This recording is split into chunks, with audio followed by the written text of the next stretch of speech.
Kisavazó. Kisavazó. Kisavazó. Két kocka. És én is itt vagyok. Itt a Rádió Élén. Fülej ránk. Hand, Ego és Homér. Igen. Az úgy nem jó? De teljesen jó, de megint ugyanaz lesz a problémája, hogy lelőtted a poént. Hogy mindig mindent elmond helyettem, akkor én most mit mondjak? Milyen Ez itt időjárásunk a van? Kukucsi Rádió Piliszántóból a Bihar utca 19-ből. Így van. Egyébként csöpög ott kinn az eső. Miért? Azért bazdmeg 23 másodperc teltem, már is káromkodok. Csak kihozza belőle az állatot. Egész héten fogadkozom. Egész sokáig bírtad. Nem fogok káromkodni, nem? De azért esik az eső, Zoli, mert olyan magasról te is esnél. Azt mondod? De ha azt neki létrát, akkor lehet, hogy azon is le fog jönni. De nekem azt mondták, hogy tudok repülni. És a főnököt próbálta ezt érzékeltetni Igen, velünk? ki mondta ezt, a főnököd vagy az asszony? Nem mindegy, mi? Dehogy nem. Igazából, ha belegondol, egyiknek ahogy sem nézzük. örülnék. 2013 8. tehát augusztus 14-e van ma, este 6 óra, és azért van ilyen korán, mert még nincs túl későn. Így van. Elkezdeni a Ez is egy kisavazót. újítás, nem? Ezt újítással is. próbáltam meg elővezetni, vagy fölvezetni, hogy Csak nem sikerült a mai befejezni. adástól kezdődően a kisavazó este 7 helyett 3. Az mit jelent, Homér? Próbáltam súgni. Ez nem csak kancsa, hanem rosszul is. A kisavazó este 3-kor kezdődik. Így van, este 3-tól Igazi reggel. vagy. Hogy kétszer 3. Kétszer 3, így van. Jó Isten. Tehát, hogy este 6-tól fogunk kezdeni. Így kell, Homér. Ja. Tehát este 6-tól fog kezdődni a kisavazó, mostantól ez a lényeg, és tervezzük, hogy hetente több alkalommal, konkrétan, hogy heti 2 alkalommal fogunk jelentkezni, szerdán és pénteken, ami hét péntekre még nem aktuális, de valószínűleg tetőfal alá fogjuk tudni hozni a következő héten már. Hát remélhetőleg igen. Rajtunk nem múlik. Hanem Csak pont. Miért azt nem akkor- tudom, miért hogy akkor ki kimúlik? Tehát Homéron, úgy értve mert elmegy rajtunk, hogy a szabadságra. Zolin és rajtam nem múlik. Igazából ez a péntek csak miattam bukta. És akkor a jövő hét péntek. Az már teljesen vállalható. Tehát akkor kijelenthetjük, hogy jövő héttől a kisavazó heti rendszerességgel 2 alkalommal fog per hét jelentkezni, és mindkét alkalommal este 6-kor fogunk kezdeni az este 7 óra helyett. Pénteken is? Hele. Pénteken abban mondtuk, hogy 7-kor kezdünk. Igen, ezt mondom. Ezt mondom, csak fülelek. szeretem így hátulról megközelíteni.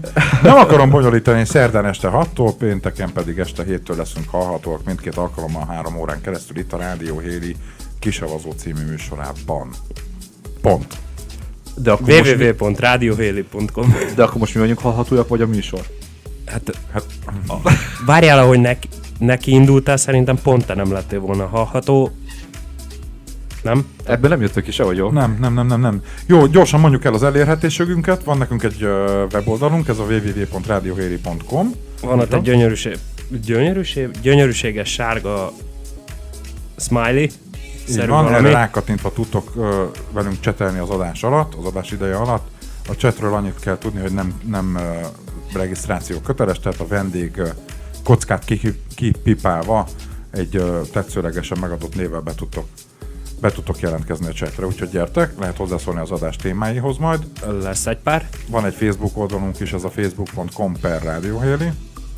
És azt hiszem el is mondtunk mindent. Nem, illetve még egyet kihagytál, a kisavazó. A Skype-ot. Igen, nagyon egyszerű, Rádió Héli. Ennyi? Ennyi. Sose fogom megtanulni. Igen, van a kisavazónak is egy már saját weboldala, vagyis Facebook oldala, ez a facebook.com/kisavazó, egy rövid óval írva. Azt hiszem, hogy elmondtunk mindent. Igen, és az igazság, hogy van nekünk most már végre egy műsormenetünk, amit elfelejtett elmondani, hogy van 2 játékunk is most már ezáltal. És hogy 2-szer játsszuk ugyanazt a játékot. Igen, elloptuk a Fekete-Fehér Igen Nem című játékot a vízfejűjéktől, Bazsiéktól, a Morning Show-ból. Azért, mert azt gondoljuk, hogy mi jobban játszunk, lehet minket próbára tenni nyugodtan, akár telefonon, akár chaten. Mondjuk chaten azért Szívesen játszunk Fekete-Fehér Igen Nemet. beállítod ezt a 4 szót tiltásba a chaten, és akkor senki nem fogja leírni. Jó, és akkor az első játékot ugye 7:30-kor játszuk, a másikat 8:30-kor. Erzsikének üzenem a chaten, hogy ha most már hal minket, akkor írja meg, mert azt írja, hogy nem hal minket. Értem. Akkor most bekapcsoltam. Kedves Erzsika, légy szíves, szólj vissza, ha halsz minket. Így van, létszik. Kop. De hogy az eleje óta nem voltunk hallhatóak? Tehát, hogy mindent mondhatunk el előről? Remélem nem. Föl kell énekelnem azt a gyönyörű bevonuló nem. zenémet. Igen. Tehát énekeljem el Szábbész helyett, most én a Ne sírj anyámat. Azt inkább ne, Rúzsa légy Magditól szíves. anyám sírat, Jó, vagy de az valami úgy fog ilyesmi. hangzani, ne sírj, Zoli! Miközben ütlek. A nagy pofonokért. Akkor honnan kezdjük? Tehát a beköszönéstől? Nem. Az elköszönésnél igen. megyünk el zenélni. Jó, akkor tiéd a szó. Így van, tehát most te Egyöntetően? köszönhetsz be először. Jó, rendben, akkor úgy gondolom, hogy elmegyünk kicsikét zenélni, aztán jövünk vissza a témáinkkal és a fő témával, ami hát nem hiszem, hogy elhanyagolható téma. De nem árulunk el róla semmit. Majd azt megtudjátok kicsit később. Na cső. Ciao. Kisavazó. Egy nem normális műsor, nem normális műsorvezetőkkel, nem normális hallgatóknak. Radiohéli.com Füleirán. www.radiohéri.com Fülej ránk, ez a kisavazó, a mikrofonnál Homér, Ego! És Hand. és én. És én Te is is itt itt vagyok. Igen, de ezt Átveszed a szerepet? Nem, Nem, nem szabad. nem, ezt nem lopom el, ezt a szlogán. Isten őriz. Ez Ez az enyém? üdvözöljük a hallgatókat. Le van védve. Mi? Hogy üdvözöljük a hallgatókat? igen. Jó. Üdvözöljük. Igen, Egyébként a chaten még ezen kívül. Zsófit, mert megjött, igen, és igen, Erzsi babát. Erzsi baba, az melyik lehet a vezetékneve? A baba vagy? Ezt kérdezd meg tőle a chaten, azt megírja. Igen, mert írd meg nekünk Léci, biztos, hogy léci, melyik a léci. vezetékneved, az Erzsi vagy a baba? A baba.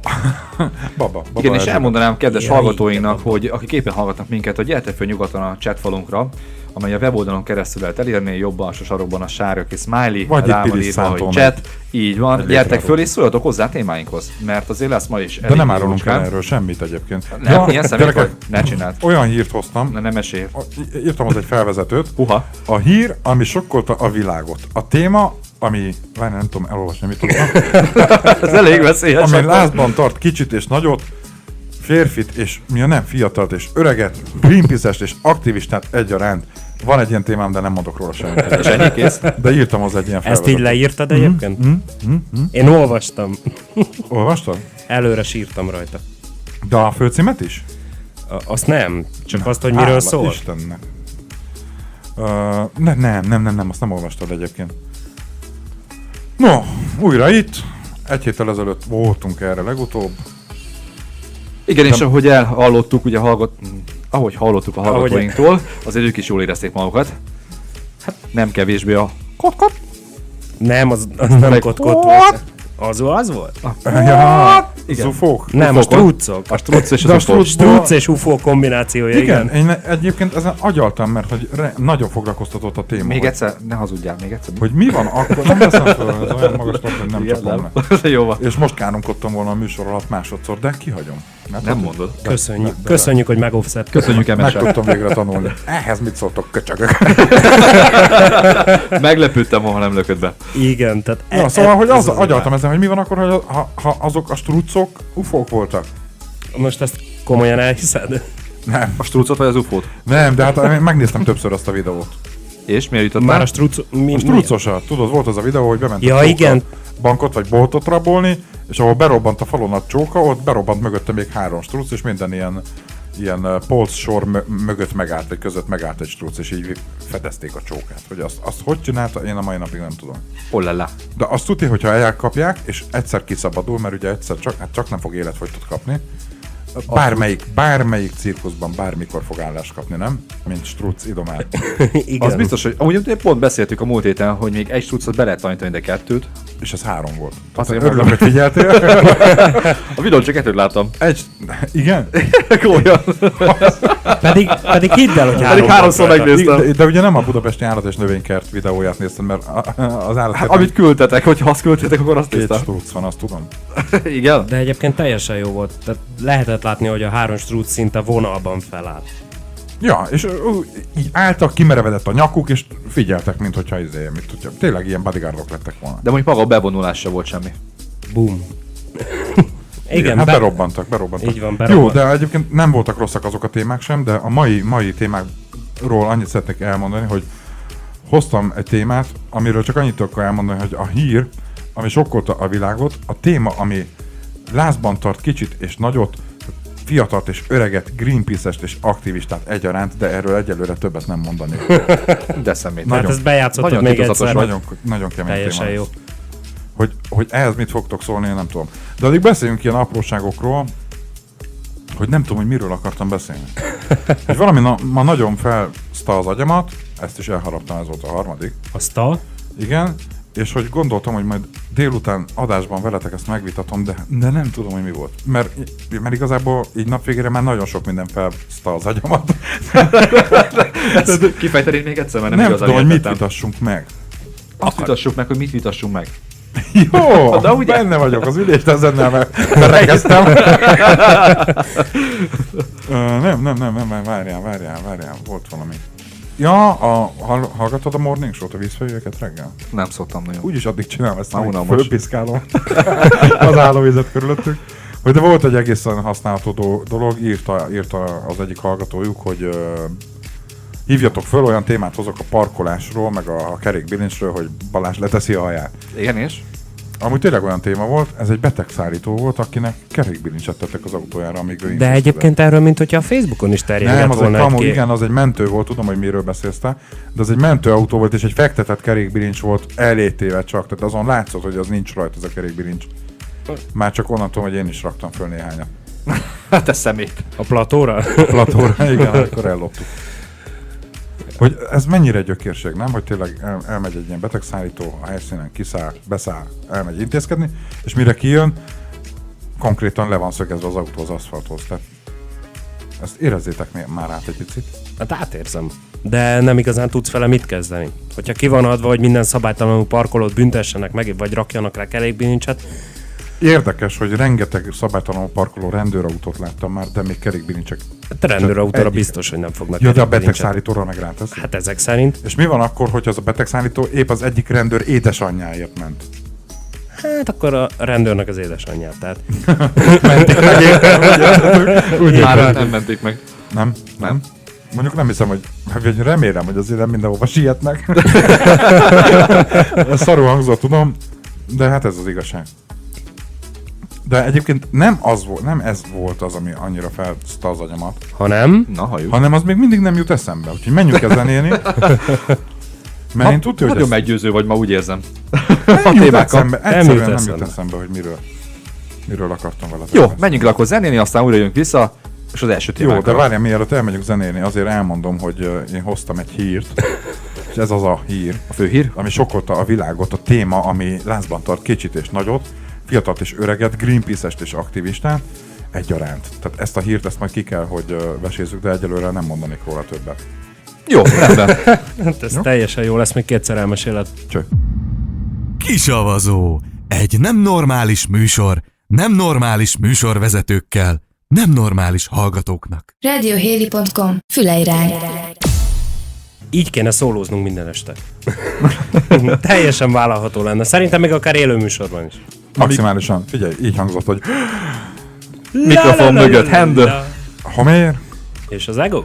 És akik nem tudják, kedves hallgatóink, kivételesen a mai naptól kezdve 6 órától fogunk nem jelentkezni minden kivételesen, hanem szerdán. mostantól. Most, hogy így mondod, és Kivételesen pontosítod. az azt jelenti, hogy csak ma. Hát kivételesen mától. Bocsánat. Igen. Tehát kivételesen mától. Este 6-tól fog Zoli. jelentkezni a szerdai kisavazó, mert hogy lesz egy pénteki kisavazó is, ami viszont este 7-től fog jelentkezni. Ugyanúgy megmarad a... Várjál, mert a pénteki az este 7-től 9-ig vagy 7-től 10-ig lesz? 7-től 10-ig, hát 3 órás.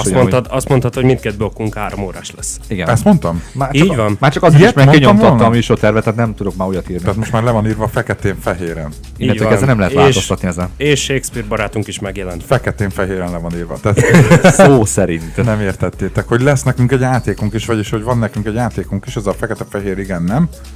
Lopott verziója, erre lehet jelentkezni, mondom a számot 0620 289 0080. Az egyik hallgatónk egyébként múlt héten az előző adásban megígérte, hogy majd ő szerencsét próbál. Egyébként múltkor kipróbáltuk élesben itt 3 között ezt a játékot, nem működött. Nem. Nem, Zoli egyből kiesett, tehát fél perc után rászaladt az első. Szerintem nagyon jól működött, nagyon jót játszottunk. Igazából én abban is benne vagyok, hogy ma is játszunk egyet. Így van, menjek ki telefonálj Majd be. lemegyek a falu a végébe, és akkor fölhívlak De nem jó, mert ott nincs térerő. tikteket. Igen, de ne felejtjük el, hogy azon hallgatóink, akik jelentkeznek, azokat visszahívjuk, tehát nem az Természetesen. játszunk. Így van, megcsörgetitek ezt a számot 0620 289 0080, és utána mi visszahívunk. Akár így telefonon, akár SMS-ben, akár a Facebook oldalunkon, és akár a chaten is lehet jelentkezni. Tehát 1 millió féleképpen lehet jelentkezni. Hát igen, mondjuk annyi, hogy chaten azért ne írjátok be a telefonszámot, tehát nem akarjátok kiadni, akkor legfeljebb annyi, hogy beírjuk újra a chatfalra magát a telefonszámot, és azon fel tudtok minket hívni, és mi azon abban a pillanatban visszahívunk adásban. Shakespeare-nek üzenem, aki jelentkezett a játékra, hogy igen, van 3XL-es pólónk, SS-től 3XL-esig minden méretben van. De egyébként a Fekete és 3XL fehér is, amiről majd fogok felrakni képet. A 3XL-es az úgy készült, hogy én belebújtam az SS-be. Nem igazán feszítettél. De nem, hát úgy jó, Ekkor hogy a találták feszül. fel a húsvéti kötözött sonka. Na mi az a hír, ami megrázta még a Jaj, Greenpeace-eseket gyerekek, is? képzeljétek el, hogy van egy hírem, és ez az a hír, ami sokkolta a világot, a téma, ami felkeltettek, ami lázban tart kicsit és nagyot, fiatalt és öreget, a Greenpeace-es és az aktivistát egyaránt. Van egy ilyen témám, de erről majd később beszélünk. Tehát ezt jó De beharagoztam. nem szeretnék. Nem? most Nem még akarod beszélni. most lelőni? Csak mondom, hogy ezeket tudja ez a téma. Ja, értem, akkor most felkelted a hallgatóink figyelmét. Igen, de amúgy van egy érdekes témám. Hajrá. Nem tudom, hogy ez mennyire publikus, mennyire beszélhetek Akkor róla. nem mondd el. Aranyerem van. nem. Eladod? És Mennyibe? És játsz. Mennyibe? Nem, Hogy méred? És játsz. Hogy méred? Nem. Nem? Képzeljétek el, hogy nem adom el. Hogy adnám már el? Király, vizet ittál, hogy megnézd, hogy valódia? Végre másfél-két év herca-hurca után sikerült eladnunk a lakásunkat. Ugye van egy... Tehát akkor csövesek lettetek. Nem, 2 lakásunk volt. Akkor gazdagok vagytok, és még gazdagabbak lettetek. A kiskulák. Mi Ennyi, érted? kész, érted? Másik nyomorog a híd alatt, meg 2 ilyenek, meg a lakásunk volt, de Margit mind a szigetek. kettőért véres verítékkel megdolgoztam. Kedves hallgatóink, ezt ne higgyétek el. Nem, Mélységes hazugság. az történt, hogy a párom örökölte az édesanyjáik lakását, amit nem kell azért annyira irigyelni, ez egy 30 négyzetméteres, 34 Pesten, négyzetméteres és még hozzá a második területben. frekventált helyen, mindenki szoszival köszöntett. Tényleg nagyon jó helyen van. Nem ez a lényeg, hanem egyszer véletlenül akartunk venni még egyet, ugye, amikor a babóca megszületett. Van ki hitelből, nem tagadom. Akartunk venni egyet a gyerek jövőjét bebiztosítandó. És ezt meg is valósítottuk olyan szerencsés módon, hogy abban a házban, egy társasházban lakunk, és abban a házban az udvaron belül az egyik szomszédos, vagyis hát 2 lakással arrébb lévő kis hátsó lakást tudtuk megvenni. Hál' Istennek mi már jó hitelparaméterekkel, mert akkor már világválság volt, tehát nem az volt, hogy mi fölvettük a hitelt, és akkor utána megugrott a törlesztő. Amióta fölvettük a hitelt, ilyen plusz-minusz 3-4 ezreket ingadozott a törlesztő részlet, tehát tényleg minket ez a része már, ráadásul euró alapú, tényleg minket ez a része már nem annyira érintett, hál' Istennek. De hogy azóta változtak a dolgok, szeretnék vidékre költözni, szeretnék jószágot tartani, nekem már egy sárkányom van is, de többet egy műkutyád. 2 sárkányt szeretnék és egy malacot. 2 sárkányt. Várjál, mert ezt, hogyha Móni valaki elzárkózom hallja. ettől a dumától, jó? Jó, mindegy. A lényeg, hogy szeretnénk saját húst tenni, na akkor így mondom. És hogy ezen rajta vagyunk, ezért elkezdtük árulni a hátsó lakást, 1,5-2 év után el is vitték. Majdnem annyiért, amennyiért legelőször fölraktuk hirdetni. Egy kicsivel kellett csak alá menni az ára alá. És hogy eladtuk a lakást, és akkor most rákanyarodok a témára, de ez leszögezem, hogy ez nem az a hír, ami sokkolta a világot. Ez nem az a téma, ami lázban tart kicsit és nagyot, fiatalt és öreget, Greenpeace-es és aktivistát egyaránt. Ez nem az. Arról majd Te szeretnék figyelj, később beszélni. egyébként kiadtad neki, hogy hány százalékot kell beszélni a műsorba, és azért írta Nem, meg ezt a belőlem ez így szöveget. jön. Ja, tehát... A szöveget nem én írtam, Na azt de- loptam. Nem, én írtam. Na várjál, na, témára kanyarodok, de csak mondom, hogy ez nem az a hír. De témára kanyarodva, eladtuk a lakást, a lakásról tudni kell, hogy ki volt adva albérletben, és körülbelül annyi volt a bérleti díj, mint amennyi a banki részlet. Tehát viszonylag nullásra jöttünk ki, vele 1,5-2 évig meg is volt, azt hiszem majdnem 2 évig. Sikerült eladnunk a lakást, felmondtunk az albérlőknek. Homér ismeri is őket személyesen, ugye egy udvarban lakunk, ez nem titok, mindenki tudja. Kivéve, aki nem. És a bérleti szerződés felmondása, a felmondási idő, az tegnap előtt járt le, tegnap előtt kellett volna elköltözniük. És képzeld el, tegnap előtt délután megyek haza, és még látom, hogy nyitva van a hátsó lakás ajtaja. Mondom, annak már nem lenne szabad, mert hát El kellett volna menni. elvileg el kellett volna, hogy költözönek. Az előzményekről annyit, hogy egy házaspár, egy középkorú házaspár lakott ott, a 21 éves lányuk a 3-asban. És a házaspár férfi tagja, az körülbelül fél évvel az anyu és a gyerek után jött oda, tehát először jött az anya-lánya, ott laktak fél éve, és akkor az anya egy szép napon átjött, és megkérdezte, hogy nem lenne gond, ha ide jönne a férje is, mert hogy külön voltak, de kibékültek, visszaköltöznek. Mondtuk, hogy hát nem, mert eleve úgy van a szerződésbér, hogy max. 3 fő, tehát bőven belefér a keretbe. És akkor megjelent ez a fiatalember, Istvánnak hívják, B. István, budapesti lakos. És Igen, akkor jó húsban van. igen, jó húsban van, egyébként egy jó arc, egy teljesen normális, teljesen vállalható figurának tűnt, és szerintem egyébként az is, csak valami közben zavart, mert ezt szeretném veletek megbeszélni. És István így a kiköltözés előtt 1-2 héttel, vagyis hát már mikor oda költözött, azután nem sokkal mondogatta, hogy vett ő egy nagyon lepukkant lakást ott a környéken, és az a tervük, hogy ezt majd szépen lassan lakhatóvá teszik, amennyit a zsebük enged, vagy amilyen iramban a zsebük engedi, szépen lassan lakhatóvá teszik, aztán majd átköltöznek oda, és akkor fölmondják az albérletet. És mondtuk, hogy hát jó, hát szíved jó, hát persze, gratulálunk, szorítunk, tattaratara. Istvánról tudni kell, hogy amióta én ismerem, körülbelül fél évet dolgozott egy olyan munkahelyen, ahol állítólagosan nem fizették ki. Tudom, hogy hosszú egy kicsit, de muszáj elmesélnem az előzményeket ahhoz, hogy értsétek a történetet. Szóval, hogy fél évet dolgozott olyan munkahelyen, ahol állítólag nem fizették ki soha.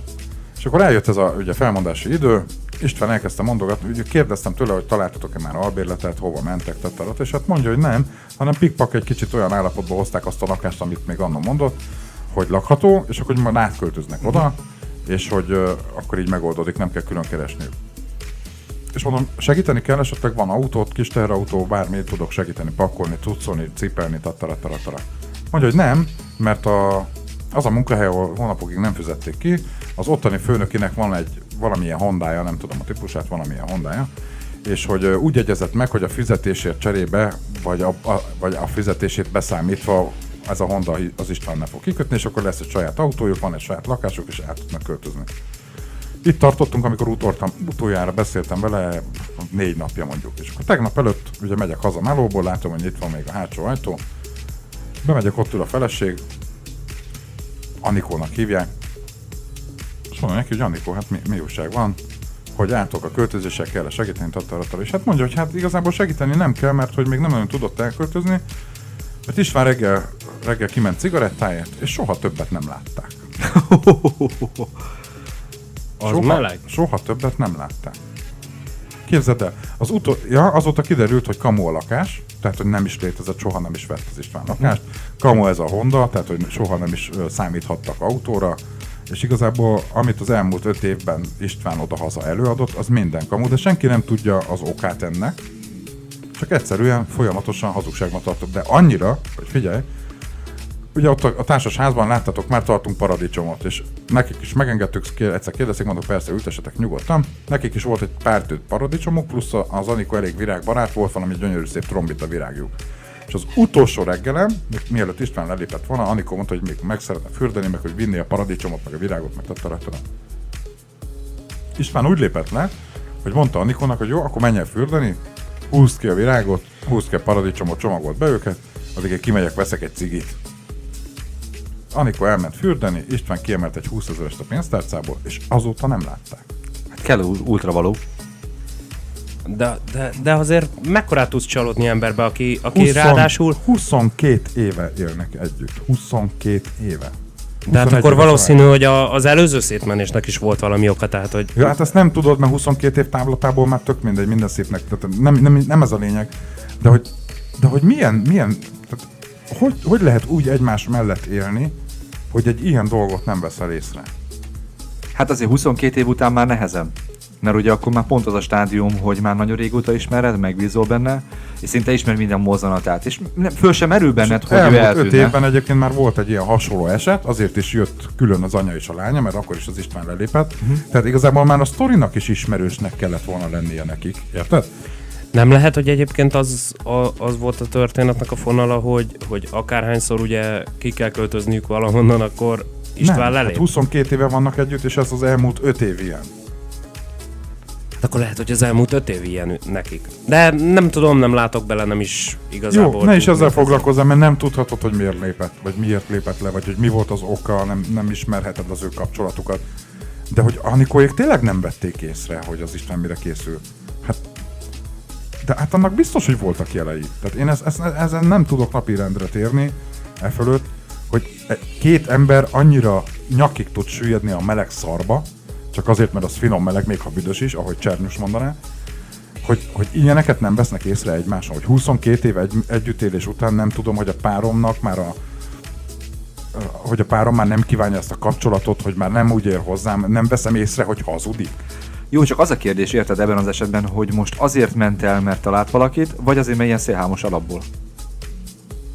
De hát pont ezt beszéltük, hogy ezt ne firtassuk. Ez teljesen Nem mindegy. mindegy. Hát dehogy nem. Miért? Azért, mert mindkettőt észre kéne, hogy vedd. Hát, az a volt igazság, hogy ebbe igazad van, de pont kimondtad a bűvészet, 22 éve. 22 év után oké, hogyha valamit is csinálsz, és félre is lépsz bármit, utána az ember megbocsát megint egyet, vagy 5 évig, már nem gondolkozom, meg nem agyalsz azon, hogy akkor vajon tényleg meg fogja ugyanezt lépni. Hát föl sem merül benned, hogy most Akkor, el jó, fog valamit akkor lopni, és nézd az elmegy. István szemszögéből. Hogy 22 év után a párom annyit nem érdemel, hogy te figyelj, tele van veled a nagylábújam körme, én lelépek. Tehát, hogy így kell elmenni, hogy mindjárt jövök ki, megyek cigiért. Hát sajnos erre azt kell mondjam, és nem akarok senkit sem megbántani, de itt már azért számít az intelligencia is. De egyébként akkor téged is megetetett idézőjelben. Mindenki Tehát megetett. minden ezzel. Tehát te se vetted rajta észre, hogy nagy kamu az egész. Jó, na de mi körülbelül másfél hónapja vagyunk vele jóba. Ugye te tudod, volt az a motoros rendezvényünk, ahol együtt főztünk az Istvánnal, mert hogy ő szakács. Így van. És ugye azután kezdtünk el úgy összejárni, az udvaron beszélgetni esténként, vagy délutánonként sakkozni, de előtte csak annyi, hogy szia, hello. Tehát én másfél hónapja is nem ismerem, másfél hónapja vagyok vele beszélő viszonyban, de hát a felesége meg a lánya 21 éve. Nézd, ezek szerint nekik is olyan jól elő tudta magát adni, mint ahogy neked jól előadta magát. Jó, de valójában mi volt ezzel a célja? Hol meg gőzöm Most nincs. egyszerűen csak besokolt, és Figyelj, azért ment el, vagy keressük már meg alapból? Pesten, és kérdezd meg tőle. Meg várjál, mert azért ez nem egy olyan, hogy hát ezt évekig vagy hónapokig építette. Tehát nem most mondta először azt a lakást, hogy ő vette egy lakást, hanem már legalább egy éve. És honnan tudta, nem vett, csak azt hazudta, hogy hol vett. Mert oda ment a családja megadott címre. És nem volt ott semmi. Nem. De attól még ettől függetlenül vehetett, csak nem az a cím. Ettől függetlenül vehetett volna, hogyha lett volna annyi pénze, de azt meg szintén a család tudta volna. Igen, tehát azért, hogyha dúskálsz a javakba, azt azért a család tudja. És elsősorban, Vagy ha nem, akkor feltűnik nekik. elsősorban nem tekerős cigit szívsz, nem? Hát spórolt. Ahaj, Zoli. Jó, egy picit most elmegyünk zenélni, ígérem, hogy hoztunk egyébként Vicces témákat viccesebb témákat is, de egyébként én ezen kívül hoztam azt a hírt, ami sokkolta a világot. A témát, ami lázban tart kicsit és nagyot, fiatalt és öreget, Greenpeace-es és aktivistát egyaránt. Én hoztam egy Az ilyen a baj- hírt, csak erről majd később szeretnék Zoli, beszélni. az a baj, hogy tudom, hogy miről van szó. olvassa? Nem, ezt már fejből mondja, szerintem csak viccből tartja oda. Úgyhogy elmegyünk zenélni, aztán jövünk vidámabb témákkal, és egy picit maradjatok velünk, ez a Rádió Hírnek kisavazó cső. Cső. Hand, ego, homér, normális! Radiohéli.com Füleirány. www.radiohéli.com Ez itt a kisavazó, és benne Ego, Hand. meg a homér. és én is itt vagyok, így van. És azért elmondanánk kedves hallgatóinak, meg sokan Még azt is igen, hogy kérdezték fülej ránk. tőlünk. Tehát az- Igen, sokan kérdezték tőlünk a Facebookon, tehát ezentúl mindig 6-tól, meddig vagyunk? 9-ig. 6-tól 9-ig szerdán. És pénteken 7-től 10-ig fogunk bejelentkezni. Annyi különbsége, hogy most pénteken nem leszünk, de jövő héttől már a heti 2 alkalom lesz mindenféleképpen. Így van, tréningezünk, mert azért az... Várja, biztos? Igen. Nem Biztos. beszéltük meg, hogy karácsonytól? Nem, a szilvesztertől. Nem, karácsonykor meg szilveszterkor külön adás van. Tényleg, emlékeztek a tavaly szilveszterlire? Az nagyon jó kis volt. adás volt. Az igen. Próbálom pedig elfelejteni. nem. Nem Áramszünet ittál volt meg. rendesen. Volt, igen, tényleg Emlékszel? akkor volt az áramszünet, aha. A megállás nélkül. Igen. Ha nem volt, hogy 5 darab, akkor egy se. Van egy jelentkezőnk a játékra, megvárjuk vele a betervezett időpontot, vagy játszunk? Ja, felül nem, játszhatunk.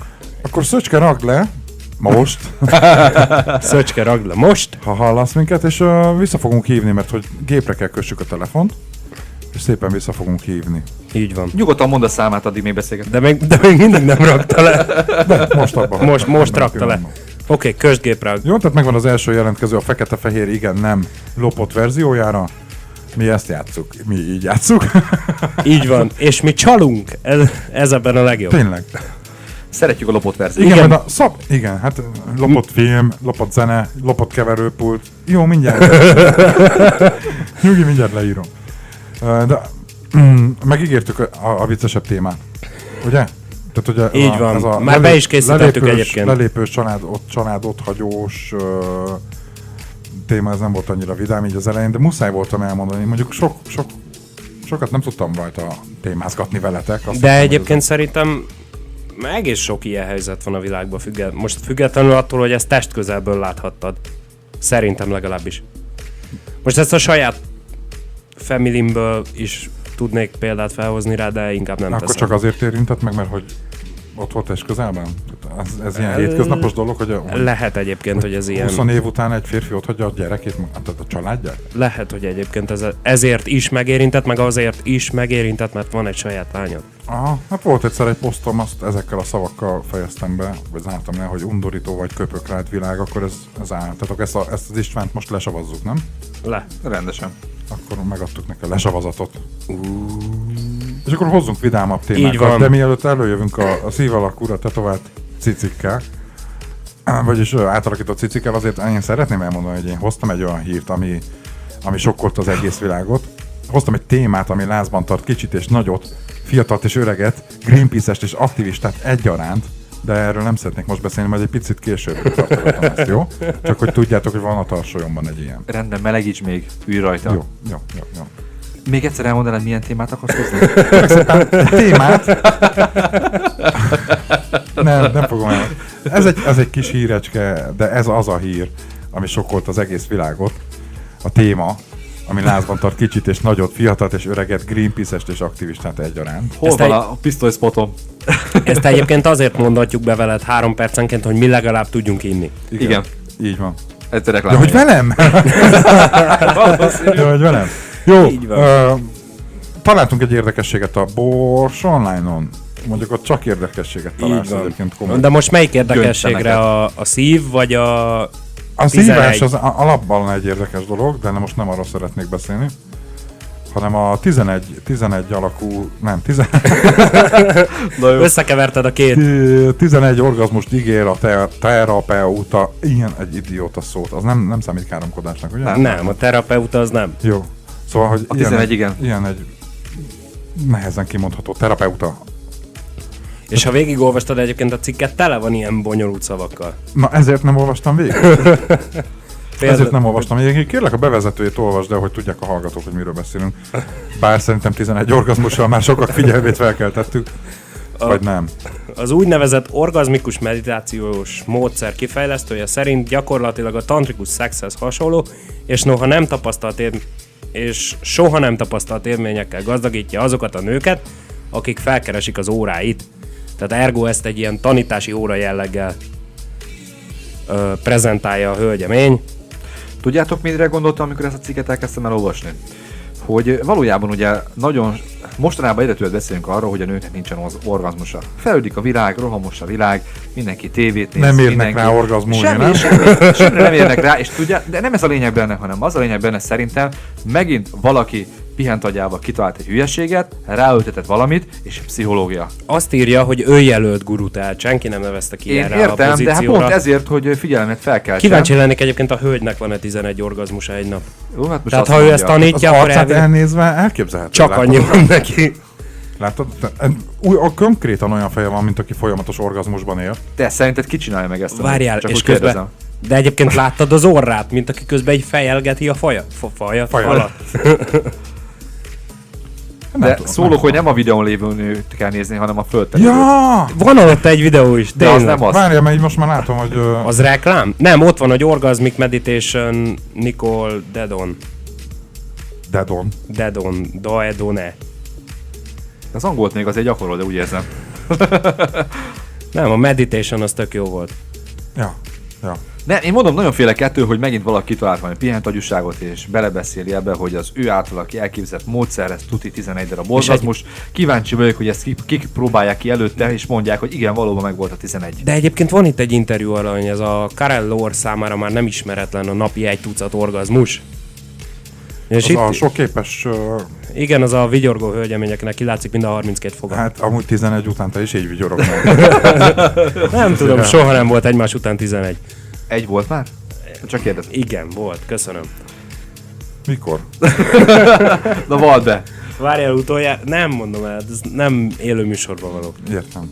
Majd megkérdezem, elmesélni. Fölhívjuk telefon. Azt még mindig nem.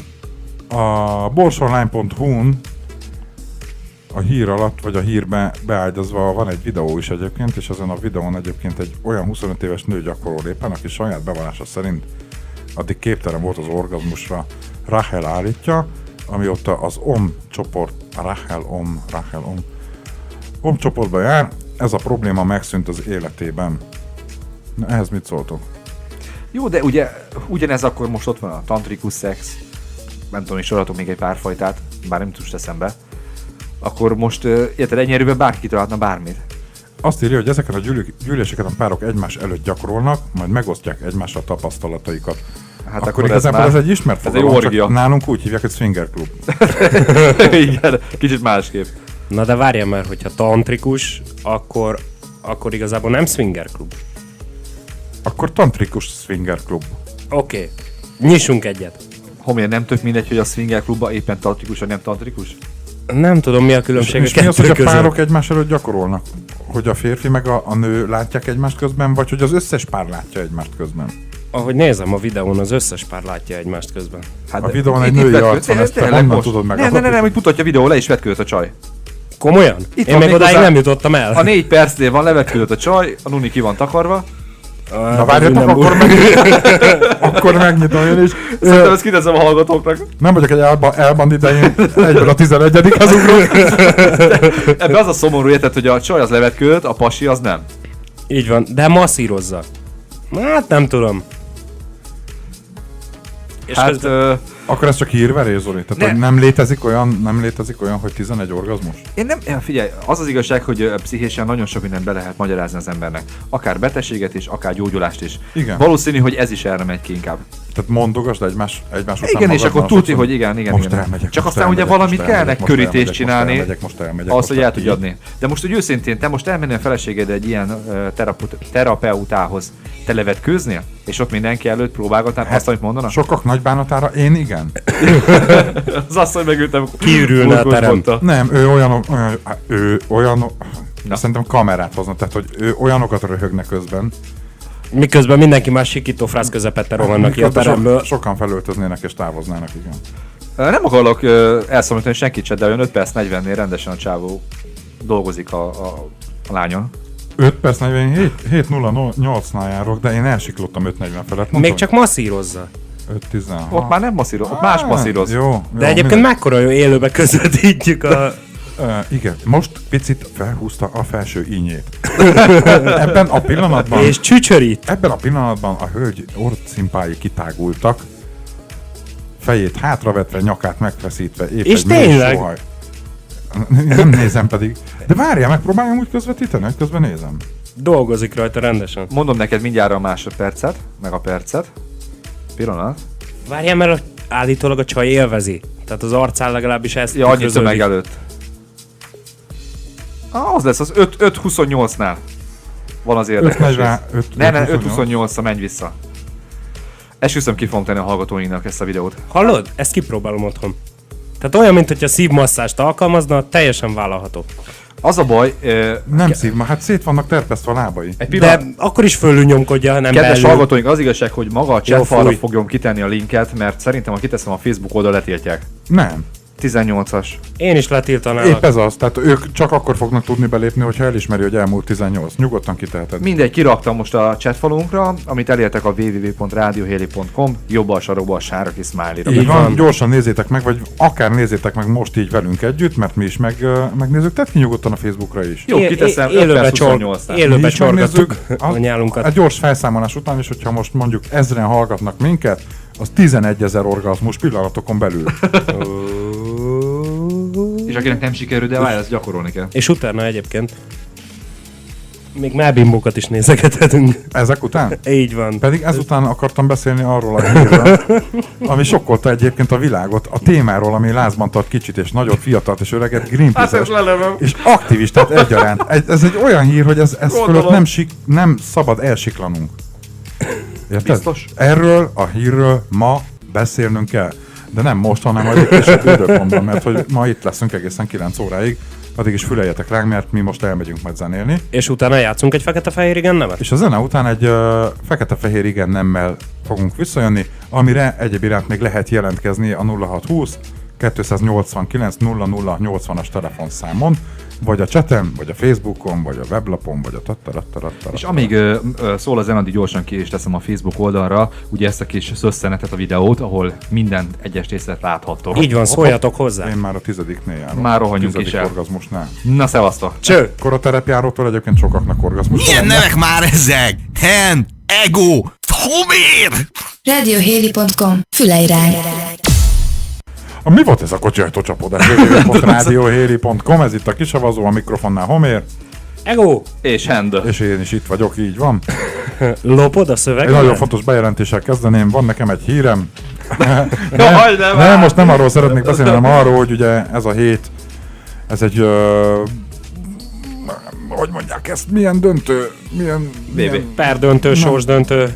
sorsdöntő hét, így van, köszönöm szépen, hogy kisegítettél olyan szempontból, hogy mostantól kezdődően, jövő héttől, a kisavazó 2 alkalommal fog jelentkezni per hét, szerdán este 18-tól 21 óráig, illetve Bruttó 6 órában. pénteken este 19 órától 22 óráig leszünk hallhatóak itt a mikrofonok mögött, a 3 terror, a Homér, a Hand és az Ego. És ha jól látom, van egy új hallgatónk is a chatfalunkon, Csocsó. Igen, most azt nem tudtam eldönteni, hogy ez csocsó vagy csöcső. Nem, lehet, hogy csak köszönt. Csocsó.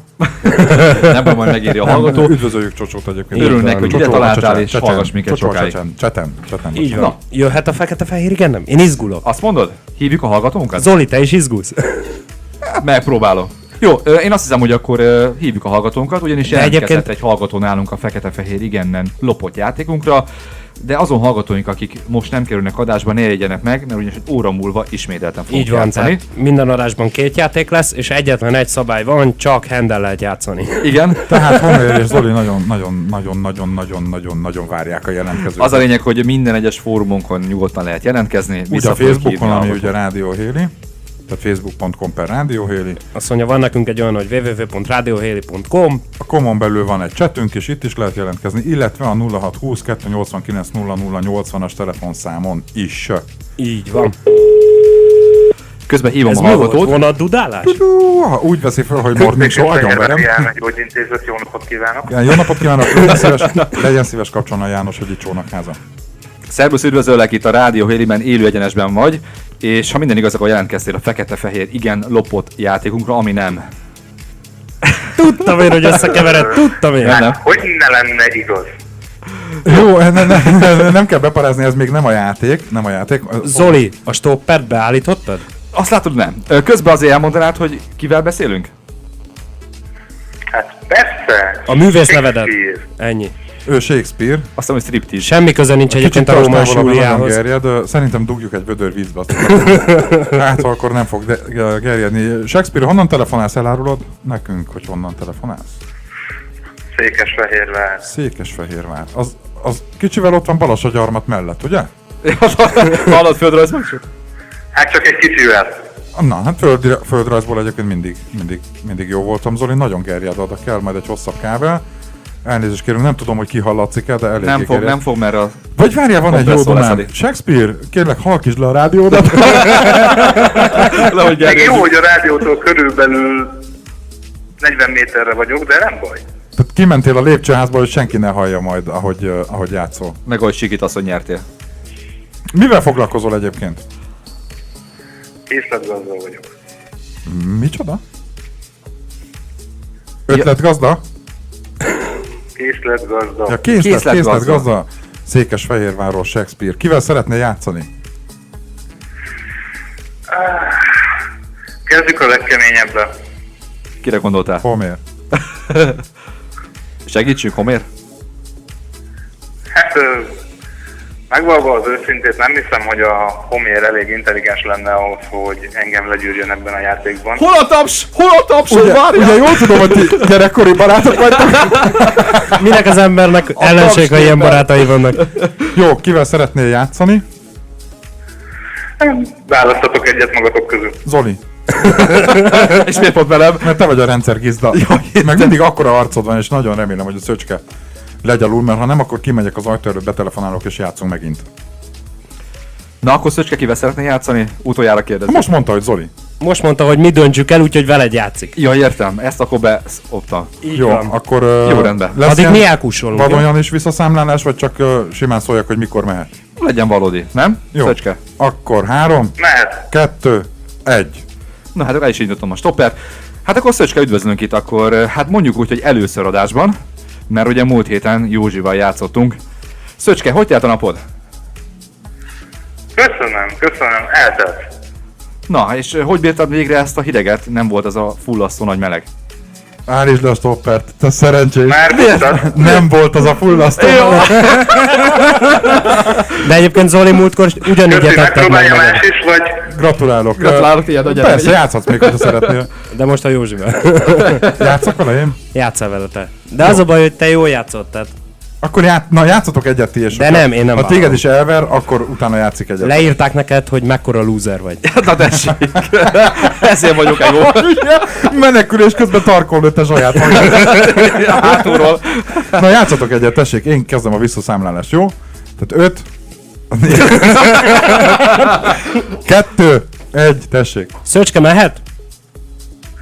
hogyne? Oké, rendben. Hogy érzed magad? Köszönöm, meg vagyok. Reméltem, hogy Ne, ez még nem volt. majdnem rászaladtam. Kérdezz Majd- Várom a kérdéseket. Várod a kérdéseket. Melyik játékot is játszuk? Hát azt a 4 szavas tiltott játékot. 4 szavas tiltott játék. Amiből 2 a zebra, Ja, megvan. Na akkor kicsit teszteljük az intelligenciádat. Tudod-e, hogy milyen színűre festik a versenysakban a sötét bábukat? sötétre. Mert hogy úgy hívják Egész. őket, hogy sötét. A másik meg a világos. Úgyhogy ezzel nem fogsz meg. Nem, ilyen egyszerűet kérdezni egy sötét parasztól. Ezt nem is értem. Köszönöm. Sajnos, nem sajnos, vagy hál' Istennek nem És tudom, ebben most a pillanatban járt le. lejárt az ebben, a időnk, igen. ebben a percben lejárt ez az a perc. Ebben a Egy pillanatban lejárt az 1 perc, úgyhogy hát Egyébként én is majdnem tarkon lőttem amúgy magam. azt mondanám, hogy kettőtök közül te voltál a passzívabb. Igen. Nem. de muszáj nyalizni a hallgatóknak egyrészt, másrészt meg te majdnem kimondtad, míg ő nem. Ja, jó. Megpróbálja a harmadik nőnemű egyed is. Persze, de nem értem, hogy miért telefonáltál be ahhoz egy rádióba, hogy édesanyáddal játszál egyet. Na de persze, nyugodtan. Valaki számoljon vissza. De előbb nézd az órára, te szerencsés. Jó.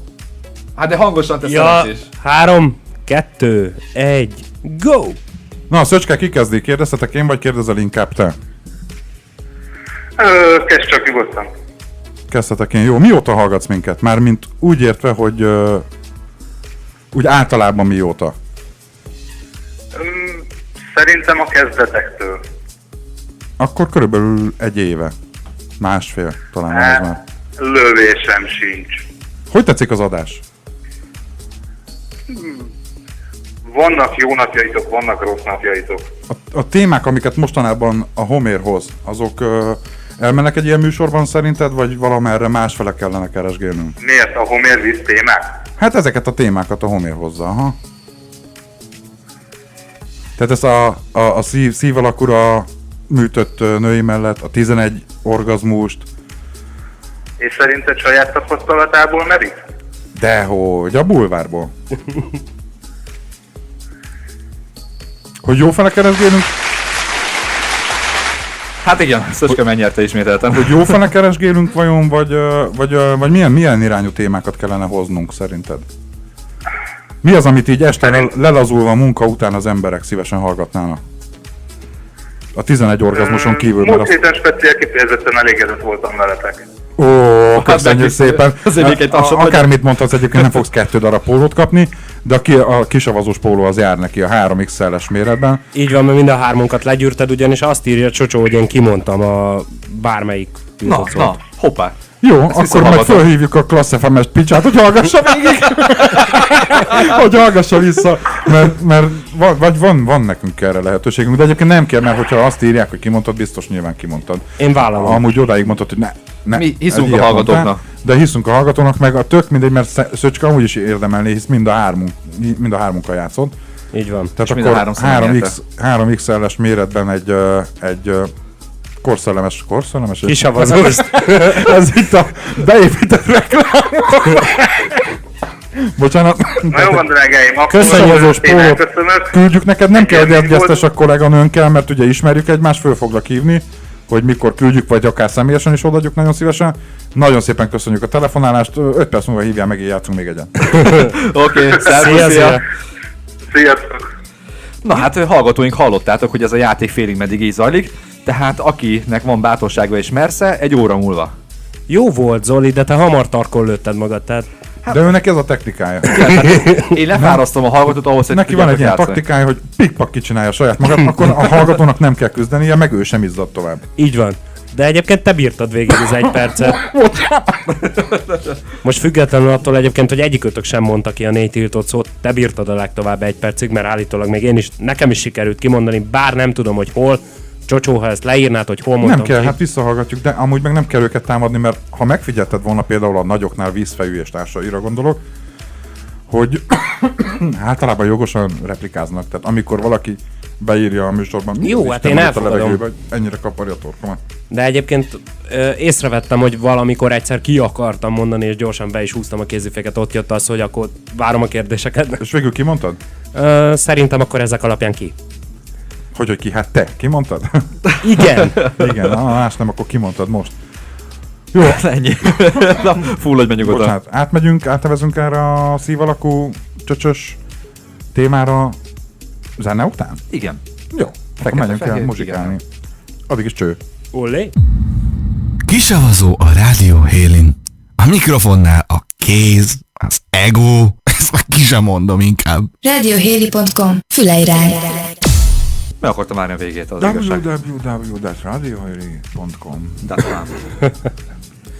Egyébként biztos, hogy nekem szólt, de én vállalom is, tehát soha többet nem játszok ilyet. Igen, tudja, hogy... Igen, tudja, hogy... Na most mi Csocsó a cseten... Homérnak beszól. Hát megírta az igazat. Homérnak írta, hogy loser vagy, nem pedig Szöcskének, csak Szöcske valamiért ezt magára vette. Ne idegeskedj, Szöcske, tudjuk be ezt a hidegfrontnak. Nincs itt semmi baj. De hát eddig is tudtuk, te király hogy voltál. Homér ilyen. És azt meg eddig is tudtuk, hogy a Homér egy loser. Egyébként nem haragszom azért, hogy a kisavazóban savaznak, ugyanis elvileg ez lenne a műsornak a lényege, hogy hozzászóljatok, akár úgy, hogy engem... Ebből nem kis sem vagyok. Mondhatom neked 5 piszkáltok. percenként, hogy te kis loser. Igen, légy Ennyit szíves. mondjál, hogy igen vagy nem. Fekete-fehér. Jó. Soha többet nem játszom. Fekete-fehéren megmondom neked őszintén, hogy miért? Hát nem, mert mint ahogy mondták, loser vagyok. Tehát... De kell egy ilyen, kell lesz nekik. Kell egy ilyen loser, akit De legyalulhatnak. várjál, mert Zoli sokkal kevésbé bírta a strapát. De én nem is De vagyok várjál, loser. lehet, hogy még Zolinak mondta. Így van, mekkora loser tarkon maradtam lőtte csendben. saját magát. Ráadásul, Ráadásul 15 Nem baj, másodperc de hagyja után. azt a híd, abban a hitben legyen, hogy ő neki mondták. Jó, oké, baj. mielőtt tovább mennénk, annyit szeretnék elmondani, hogy én hoztam egy hírt, és ez az a hír, ami sokkolta az egész világot. Ez az a téma bizony, ami lázban tart kicsit és nagyot, fiatalt és öreget, Greenpeace-est és aktivistát egyaránt, csak erről majd később szeretnék beszélni. De van egy ilyen hír a tarsolyomban. Így van egy ilyen hír a tarsajában, és úgyse fogja ellőni a mai műsor folyamán. Igen, ez lenne, mert a poén után végén el sem mondja. Így van. Majd a következő adásban. De én ezt már a legeleje óta tudom, hogy ezzel csak így hergeli a Így van. közönséget, illetve a népet. Minket Na, nem. haladjunk egyébként szerintem tovább. Tehát az erotika Nagyon rá vagy mesdjéjét... gerjedve. Nagyon egyébként, jól néz ki, szerintem legalábbis. Jó, olvasd fel a bevezetőt.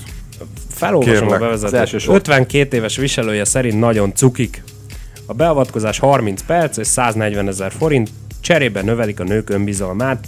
Tudnotok kell róla, hogy ez egy szív alakúra operáltatott mellbimbóról, illetve magáról a bimbókertről van szó. Megosztjuk ezt a Radio Héli-nek a Facebook oldalán, és ott hozzá lehet szólni, illetve ugye a chaten, És a kisavazó oldalán is. és a kisavazó oldalán is Valójában mind a ez két hír. helyen már kint van, meg lehet nézni, ugye könnyebb úgy róla beszélni, és kíváncsiak vagyok azért a véleményetekre, hogyha mondjuk esetleg a páratok otthon meglepne egy ilyennel.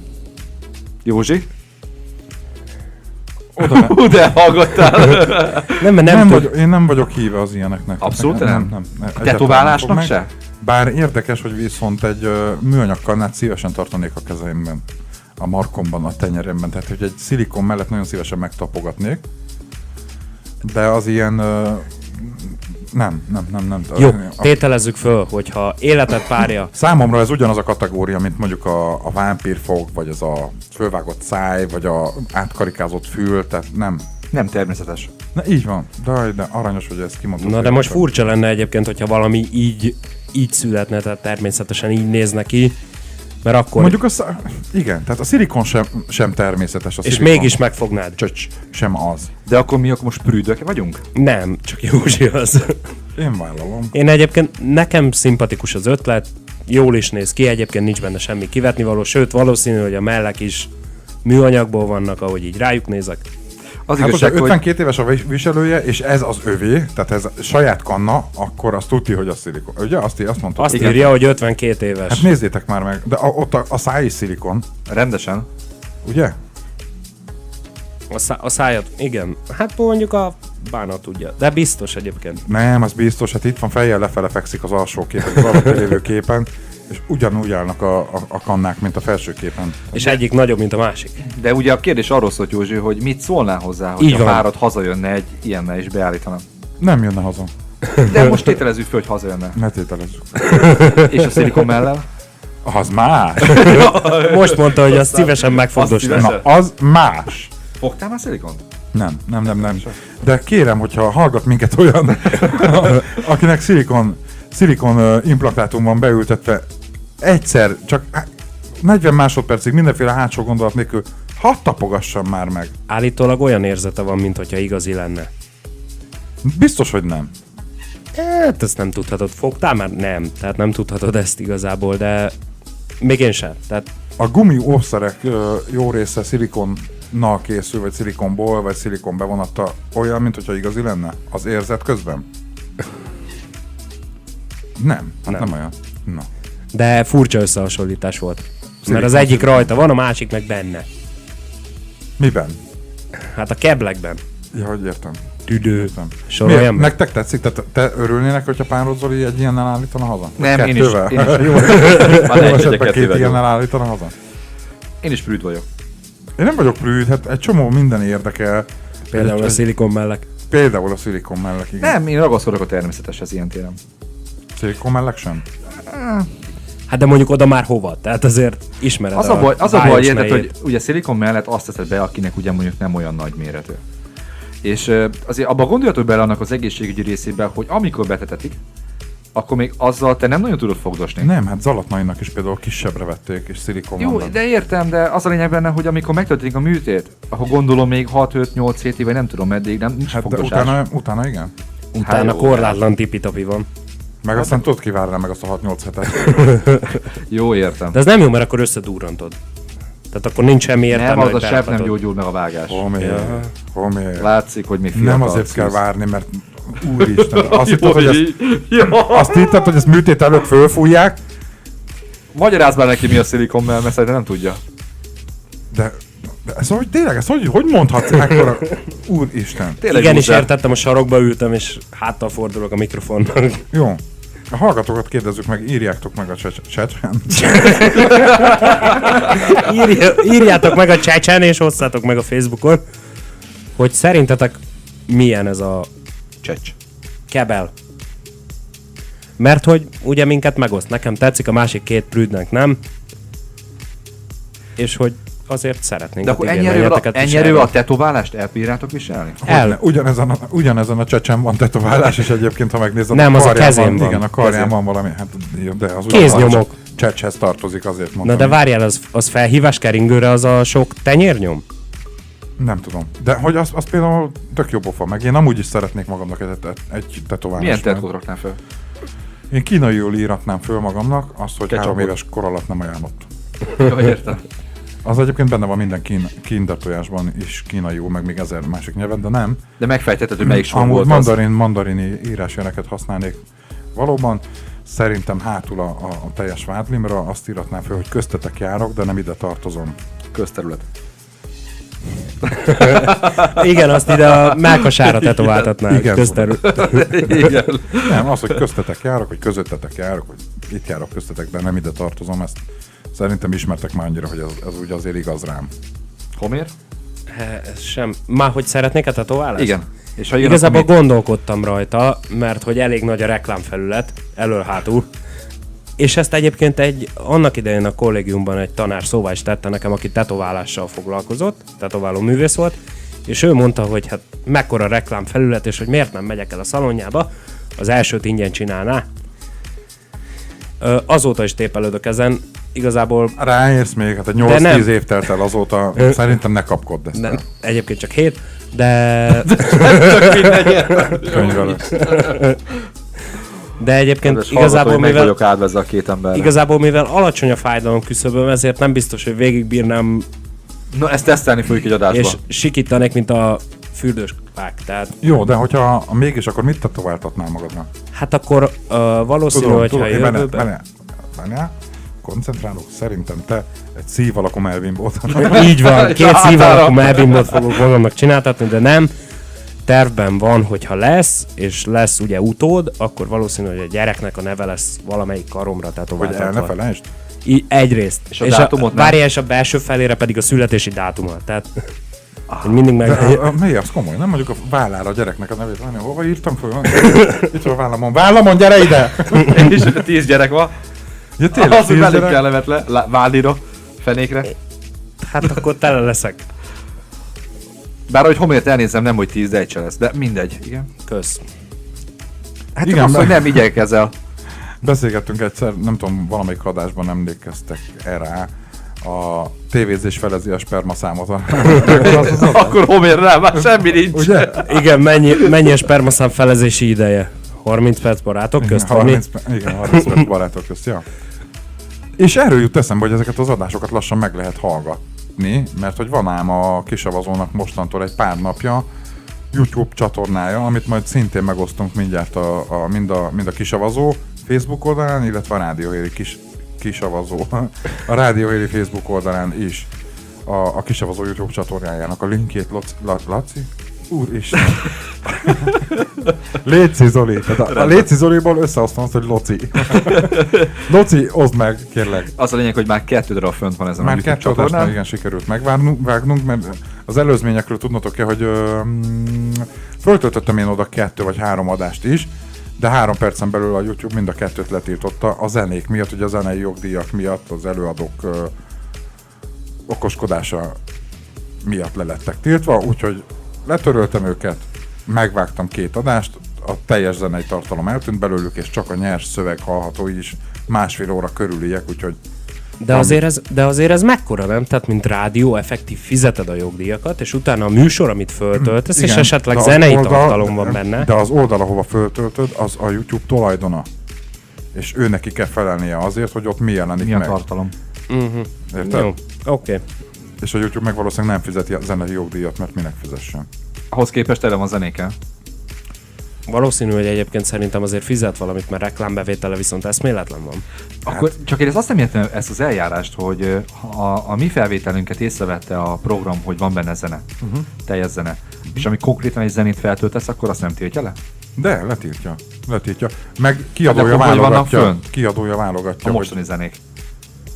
A klippek vannak például fönt, és valószínűleg tévétársaságok, vagy azoknak a vállalatai, vagy irodái, vagy alkalmazottai töltik föl. Érted? Igen, és azok ugye fizetnek azért, hogy megjelenik a YouTube-on, a YouTube ez mindenhol alapján van ki az- tudja fizetni. De amúgy lesz Oficiál. fizetős YouTube is. Igen? Ott tartunk most, hogy föl lehet majd iratkozni bizonyos YouTube csatornákra, és hogyha te elég érdekes YouTube csatornát hozol létre, akkor fizetősé teheted a saját csatornádat, és oda csak X összegért lehet feliratkozni. Itt tartunk most. Nem mindegyik lesz Húzolinak fizetős. már pörög az agya. Most már. Nem mindegyik lesz fizetős, de lesz egy ilyen opció, hogy te választhatod azt, hogy a te csatornád az fizetős legyen. Így És van, akkor tehát, nyilván ebből majd a YouTube kap X osztalékot. így van. Tehát akkor mi volt ennek a lényege, hogy a Kisavazónak is van YouTube oldala, ott visszahallgathatjátok a műsorainkat. Ez egyáltalán nem ez volt a lényeg, bár ezt is elmondtuk. Ebben a mostani megszólalásban, és lassan el is mehetünk majd zenélni, az volt a lényeg számomra, hogy a szív alakú melbimbó a kutyát se érdekli. Igen, le is savaztuk. Ugye? Hát akkor ezt most fúj. így le. Ezt így benyeltem. Lesavazzuk, menjünk el zenélni, aztán visszajövünk egy telefonos játékkal, mert hogy van még egy jelentkezőnk. Hoppá! Na, Bizony. kíváncsi leszek rá. Jó, na menjünk el akkor zenélni, aztán jövünk vissza újabb szórakoztató hírekkel. Így van. Olé! Kisavazó. A mikrofonnál, a kéz, az ego, na hát ezt meg ki sem mondom. Radiohéli.com. Füleirányi.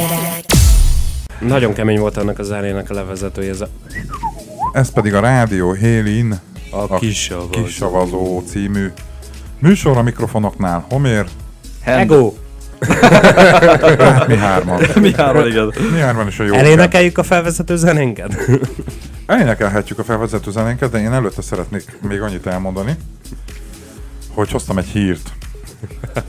És ez az a hír, ami sokkolta az egész világot, ez az a téma, ami lázban tart kicsit és nagyot egyaránt, fiatalt és öreget, Greenpeace-est és aktivistát egyaránt. Tehát ez az a téma, amiről mindenképpen majd beszélnünk kell, De nem most. későbbiek folyamán. De beszélhetünk róla egyébként most is. Ezt egy meglepetésnek hoztam nektek, egyikőtök sem tudja, hogy mit szeretnék most mondani, de nem is fogom elárulni. Nem. Képzeld el, veszélyes vagy. na jó, elmondom, hogy mi ez. Jó? Elmondom, hogy mi ez. Ez egyébként egy olyan hír, ami a kutyát nem érdekli, mégis egy hete ezt hallgatja nálunk De mindenki. egyébként nem egy hete, mert az környéken- egész nem történt egy hete. 3 napja, akkor vasárnap, szombaton? De csak azért, mert fáj. Szombaton történt a következő baleset. Vasárnap. Van nekem egy bálna testű barátom, az a beceneve, hogy Homér. Ki az? Mutasd. Homér végre elvitte vízpartra a lányt, akit szeret, akivel együtt tengeti Wow. hétköznapjait, a húsipar jeles képviselőjét, Emesét. A húsipart a Mekire értem természetesen, mert hogy a Mekiben dolgozik, de ez legyen az ő baja. És elmentek, képzeld el, a Velencei tóra, a Velencei tavra, a Gárdra mentetek, vagy hova mentetek? Gárdony. Gárdonyon voltak, Gárdonyon voltak.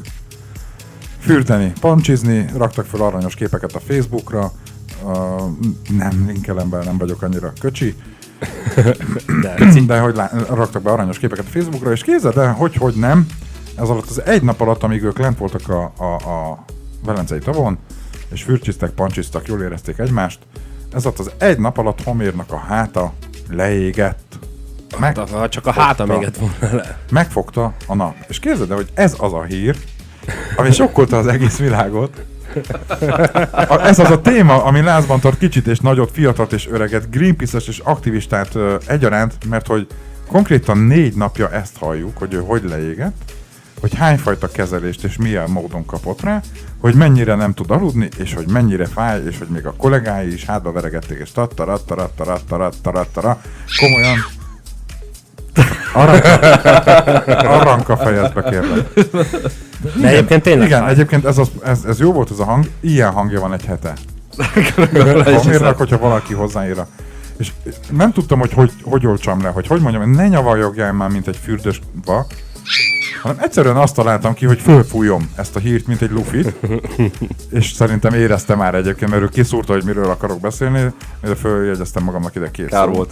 És kiszúrta, és szerintem már érezte így a vége felé ő is, hogy azért ez sok volt, mert bármennyire is fáj neki a háta, azért ez mégsem az a hír, ami lázban tartja a világot. Nem, én egyébként tehát mit vár el az ember a barátaitól, hogy együtt éreznek veled, amíg Azt úgyse ki van zárva. ég le rákvörös a háta, addig úgyse fog együtt érezni. Homér, az igazság, hogy te folyamatosan leégsz. Egy hátleégés már tök mindegy. Így van. De ez nem Így csak van. egy Mi már hátleégés. hozzászoktunk, hogy te leégeted magad. Igen. Nyaktól bokáig le vagyok égve. Ezért nem tudunk sajnálni. Nem baj, majd elmúlik. De egy válveregetés az mindig belefér természetesen. Azért Azon a kérdésem, hogy mindig le van égve a háta? nem Megveregethetem? Persze. agyon verlek. Ezt most mondod? A féladás után, hogy még nem De én az veregettem? eleje óta mondom, hogy van egy hír. Jó, csak nem fejtetted ki, hogy És mi az, egyébként, ha lett volna egy kis gógyid, odamész és megnézed, hogy mi van arra a papírra ráírva, mert én is csak ezért jöttem rá arra, hogy mit is akar ő ezzel. Az igazság, hogy én végig azt hittem, hogy az a mondat van ráírva, amit ő mond. Ez van ráírva. Ez Ja, a- csak ott van a végeredmény is. Aha, csak ilyen széljegyzetnek oda volt írva, hogy ez miért. Jaj, Ez értem, el ne miért- felejtsd miért ez a van végén. hír. Tehát mire oda kerül a sor, hogy elmond mi a hír, elfelejted. Igen. 13 féleképpen kenték be a hátát. 3 nap alatt. Hűha. Érted? Mivel? Volt benne kutyaszar, fenisztil, minden volt benne. Minden kutya szar. És ez elmondtuk És mindent. nem működik. És hogy nagyon fáj, és hogy... De akkor 3 hétig no sex? Ja, tényleg. Igen. Akkor most nem tudjuk a választ, de, előző de kérdésre. komolyan, ha egy férfinak leég a háta, akkor a spermiumok nem annyira... nem olyan aktívak, mint árnyékban. Hát de nem erre gondoltam, de hanem nem vagy baj. nem tud feküdni. Feltétlenül ezzel nincs problémám, hogyha nem olyan aktívak. De mondjuk, igen, jó, de ez akkor sem jó, Attól mert még- hogyha fáj a hátad, nem tudsz hanyat feküdni. Viszont ha te vagy felül, szegény nyelvesen meghal. Az biztos. És igen, azon hallgatóinak elmondnak, hogy nem tudnánk, hogy ugye Homér ő így széles, az Emes meg így magas. Igen, Lász, ha miért jól térben voltam. és időben egyszerre terjed. Szemetek vagytok. Igen, tehát az a lényeg, hogy mondtuk a múltkori adásban, hogy amilyen kiló emese, Homér olyan magas. Tényleg, Igen. hogy a homér annyi centi, ahány kiló emese. Igen. Nem, az nem jó emesére. Valahogy nem stimmel. Ne bántsátok már ezt a szegényt. Az a lényeg, hogy emese az kb. 40 kiló. Így van. Mellenként. Ja, szeretnéd. Bimbónként, nem? Sőt, fenékként. De amiatt a szívalok a bimbaja, Azóta 200 kiló. már annyi sincs. Így van. Levágatta azt a 10 dekát. Szöcske, kit lőjünk le? Írta nekünk Szöcske közben a chaten, hogy lőjétek Vagy már vigye le. meg, írja nekünk. Mert hogy a www.radiohéli.com weboldalon az alsós árga kis smiley-ra kattintva lehet jönni hozzánk a chatre. Ökörködni, de ugyanezt megtehetitek a www.facebook.com/radiohéli weboldalon, illetve magának a kisavazónak is a Facebook oldalán, ami nem más, mint facebook.com/kisavazó. És ugye jó hír azonnak, akik szeretik a kisavazó műsort, hogy a YouTube-on kezdjük el föltölteni ugye a korábbi adásainkat. A régmúlt idők szép emlékeit. Már 2 fönt is van. Így van. És ráadásul És egyébként ezért időben nagyon elütnek egymástól, ahogy néztem. De ebbe ez a jó. Persze, Igen. válogathatsz. Arra voltam ki, azért töltöttem föl 2 ilyen időben egymástól távolít. Kíváncsi voltam rá, hogy 6 hónap alatt vajon mennyit változott a hangunk. Semmit. Semmi. Nem változott? Nem. Nem, egyébként, hogyha Nem, belehallgatsz, nagyon jó az a teljesen program, amit adtál. Semmit nem változott. úgy össze lehet hozni. A hangunk. De fél évvel ezelőtt is ilyen hülyék voltunk? Így van. Nem, Voltak azért jó perceink. Csak ti, én most sem vagyok. De tartózkodom. Apropó, azt mondtad, hogy lesz egy híred. Hínem. Igen, ahogy beharangozol egész nap. Már túl Ja, hát vagyunk ugye a rá. homér leégette. Ja, magát. értem, jó. Akkor az már nem hír. Nem, nem, Oké. nem. Nem. Akkor ezt De mi- megöltük. Lesavaztuk? Te figyelj, Zoli, mi van, hogyha én itt a hálókábelt kihúzom a gépből? Hello? Akkor mondom hello. Na, vége van a szigetnek. Erről hallottatok valamit? Meghalt egy ember egyébként. Azt Jó, hát pont a végén, amikor pakoltak össze. Ja, hát nem lehetett nagy buli. Nem kapta el azt a vasat, amit ledobtak neki. Az életveszélyes történet egyébként, nekem egyszer fél liter vízzel törték el a lábujjamat, képzeljétek el. Komolyan. Tetőt csináltunk, az építőiparban helyezkedtem el, mint aktivista segédmunkás, Szegény építőipar. és egy tetőt csináltunk, vittünk föl magunknak ilyen palackba ásványvizet, vagy nem tudom, lehet, hogy csak sima csapvíz volt benne. Le kellett mennem a tetőről valami szerszámért, vagy eszközért, nem tudom. Csak annyit hallottam, hogy te Józsi, amúgy is le vagy, hozzá már friss vizet, és mire fölnéztem, már repült felém a flakon, mert a haverom ledobta a vizes palackot, hogy cseréljem ki benne a vizet friss vízre.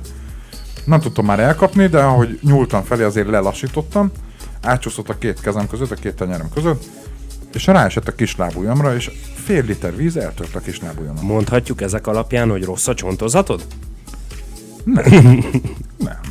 Nem. Nem, tehát a fél liter víz képes eltörni a Fél lábujjadat. liter víz a második emelet magasságából szerinted mekkorát tud ütni? Zoli, a fizikus, ezt ki is számolja, amíg mi beszélgetünk. Egyébként téged kívántak volna lukkal a fejedben látni, ha nem nyögött ki a hírnek a végét. Ezt megírta nekünk Shakespeare a chatfalunkon. Hát jó, de nem tudtam, hogy ilyen agresszív Vicces, még egyszer ennyire mondd el. agresszívek, de azt elárulom, hogy a végére is hoztam egy hírt egyébként. Mely? Ez lesz az a hír, ami sokkolt az egész világot. Ez az a téma, ami lázban tart kicsit és nagyot, fiatalt és öreget, Greenpeace-es és aktivistát egyaránt, de erről majd az adás vége után szeretnék beszélni. Léci, Szöcske, maradj velünk a kisavazó után is, mert tényleg ez érdekes, ezt érdemes meghallgatni, de egyébként tényleg van komoly témánk, most félretéve a komolytalanságot, ugye mi megbeszéltük néhány adással ezelőtt, hogy minden műsorban fogunk egy kicsit összeesküvőzni. Mármint te, mi csak próbálunk Vagyis kontrázni. én hozok egy olyan témát, ami összeesküvés elméletek meleg ágya lehet, és akkor ti majd próbáljátok ezt cáfolni vagy megerősíteni. És találtunk már egy olyan témát, amit igazából nem tudtok cáfolni. Ugye? Jól tudom, hogy nem találtatok ilyen cáfolni valót rajta. Ezt azért én nem mondanám. Igen, maga az alaptémával kapcsolatban nem. Én cáfolnám azokat a tévhiteket, téziseket, amiket ezzel kapcsolatban felvettek. Ez pedig ugye nem más, mint a HARP technológia, ez egy amerikai technológia, de erről többet nem mondanék egyelőre, majd a zene után most egy kicsit elmegyünk zenélni. És akkor Utána hárpólunk. zene után hárpolunk, maradjatok Rendben. velünk itt a kis vazzóban továbbra is. Csövi! Ciao. Nem, azt nem lehet, hogy ennek a 3 csávónak valaki mikrofont adott, valaki vigyen el innen! Radiohéli.com. Füleirányi. www.radiohéli.com. Ez itt a kisavazó, benne Ego. Hand. És nem tudom, hogy ki maradt ki. Egyébként Shakespeare, ne haragudj Józsira, ez az ő órája, tehát az lesz a neve, hogy egy óra Jocival. Nem. Most igen, vagy nem, igen. Nem. De. Nem. Miért? Nem tudom, hogy miért kellene, hogy haragudjon rám, hiszen amit ő sérelmezni vélelmezni sérel. Hú, ebbe belekavarodsz ebbe. Tehát, hogy amit ő sérelmez, Igen, az egy valós dolog volt. valós vélt Nekem események tényleg alapján volt egy meges. hírem, ami sokkolt az egész világot. Hát még minket. Volt egy témám, El nem mond még ami egyszer. Húzd le a mikrofonját, ami lázban tartom kicsit és nagyot egyaránt. Fiatalt és öreget. Most majdnem úgy olvastuk, fáradtat és öreget. Egyre jobb, akármit mondasz. A homér leégett, és ezt meg kellett, hogy vitassuk ahhoz, hogy érezze, hogy ennek nincs is akkora súlya. Homérnak? Nem a homér. A Homérnak van súlya. garantálom neked, hogy tartja a súlyát, sőt, telepszik is. Fajsúlyos. De... Na ezt fejtsd ki bővebben, légy szíves. Ez nem igaz. Igen, ezt magyarázd meg bővebben. A végét nem értettem, hogy... Ez volt a hír, Jó, ami értem. sokkolta a világot. És Minket egyébként, is. Ha nem mondta volna még, akkor van egy hírem, ami viszont lázban tartja az egész világot. Már bocsánat. Ami viszont lázban tartja az egész világot, de most a Homértól egy picit érdekesebb történettel rukolnék elő, vagy állnék elő felétek. De egyébként ez szerintem nem tartja lázban az egész világot, csak az olyan összeesküvés elmélet gyártó embereket, mint te. Én nem gyártok összeesküvéseket. Nem, te csak megeszed őket. Így van. De nagy fogyasztó vagyok. Azt látjuk. Hízol is tőle, rendesen. Azt látom azt is. Igen. Szerintem nem. Így most rád nézek. A HARP nevű technológiáról szeretnék most veletek beszélni. Ez undorító volt. De Igen, olyan jó a zene, én hallgatom. hallgatunk, igen. Nem, csak azon gondolkodom, hogy hol kezdjem. Az elején légy szíves. Hol kezdjem? Jó, akkor a hivatalos szakirodalomból fogok idézni. Az Egyesült Államok haditengerészet és régi ereje az alaszkai székhelyű Fairbanks Egyetemmel karöltve finanszírozza, illetve a DARPA, mit tudom én, milyen védelmi minisztériummal karöltve finanszírozzák ezt a HARP kutatást, ami ugye nagyjából annyi, és most itt próbálnék a Wikipédiára hivatkozni, hogy nehogy az legyen, hogy sületlenségeket beszélek. Ez egy 93-ban kezdődött kutatás, és ha jól tudom, akkor sarki fényekkel volt kapcsolatos, tehát a sarki fényeket szerették volna kutatni. De várjál, olvasok itt, a HARP-al kapcsolatos összeesküvés elméletek, igen, ez nem, erre majd később szeretnénk rá. De érdekes egyébként, hogy a Wikipédia kb. 20 mondatot ír az egészről. Na de itt a lényeg. A HARP ionoszféra kutató létesítmény a sarkvidéki térség legnagyobb beruházása a magas légkör vezető képességének vizsgálatára, mely az alaszkai Gakonak közelében az amerikai légierő egy birtokán található 2 fő részből áll. Egy nagy frekvenciájú high frequency adóberendezésből és antenna együttesből, vagy ebből a kettőből. Az antenna mező derékszögben felállított 180 darab kereszt alakú dipol szerkezetből áll. Az adott teljesítménye 3,6 megawatt, ez körülbelül 3 közül egyedül a Zolinak mond valamit ez a szám, majd nyilván el fogja mondani, hogy ez mennyi, sok vagy kevés, kicsi vagy nagy. Másrészt egy komplett tudományos bázisból áll, ami az ionoszféra, valamint az abban mesterségesen keltett változások megfigyelésére szolgál. A megfigyelési eredmények egy részét valós időben lehet követni az interneten. Az aktív ionoszféra kutatások során a generált jeleket az adóberendezésekkel kisugározzák nagyjából függőleges irányban. A jeleket az ionoszféra 100 és 350 km-es magasságában elnyeli, a használt frekvencia függvényében. A nyalábok átmérője kezdetben csupán néhány száz méterre magas légkörbe érve, azonban a nyaláb több tucat kilométer átmérőjűre is szétterjedhet. A hivatalos források szerint ezek energia sűrűsége 3 mikrokilowatt vagy mikrowatt per négyzetcenti. Ezt szintén majd Zoli elmondja nekünk, hogy pici, nagy, sok vagy kevés. De nem is ez a lényeg, ez ugye a tudományos velő magáról a HARP technológiáról, ami minket megfogott ebben, az a rengetegféle összeesküvés.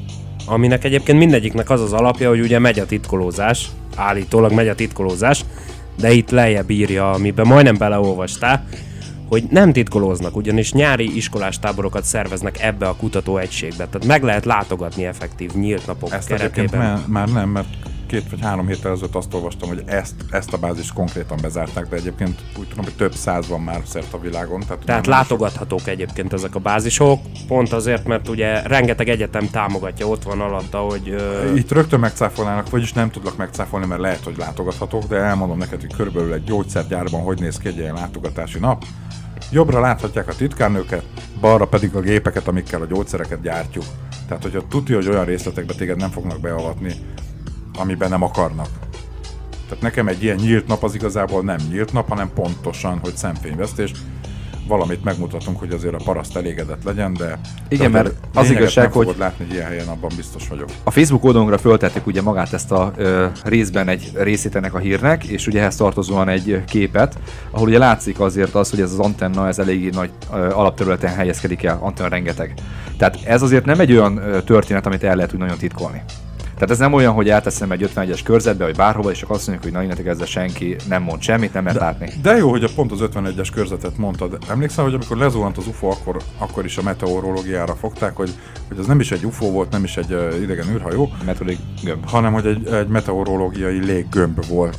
Érdekes, hogy a HARP-ot is egy meteorológiai kutatóállomásnak átszázzák. Így van.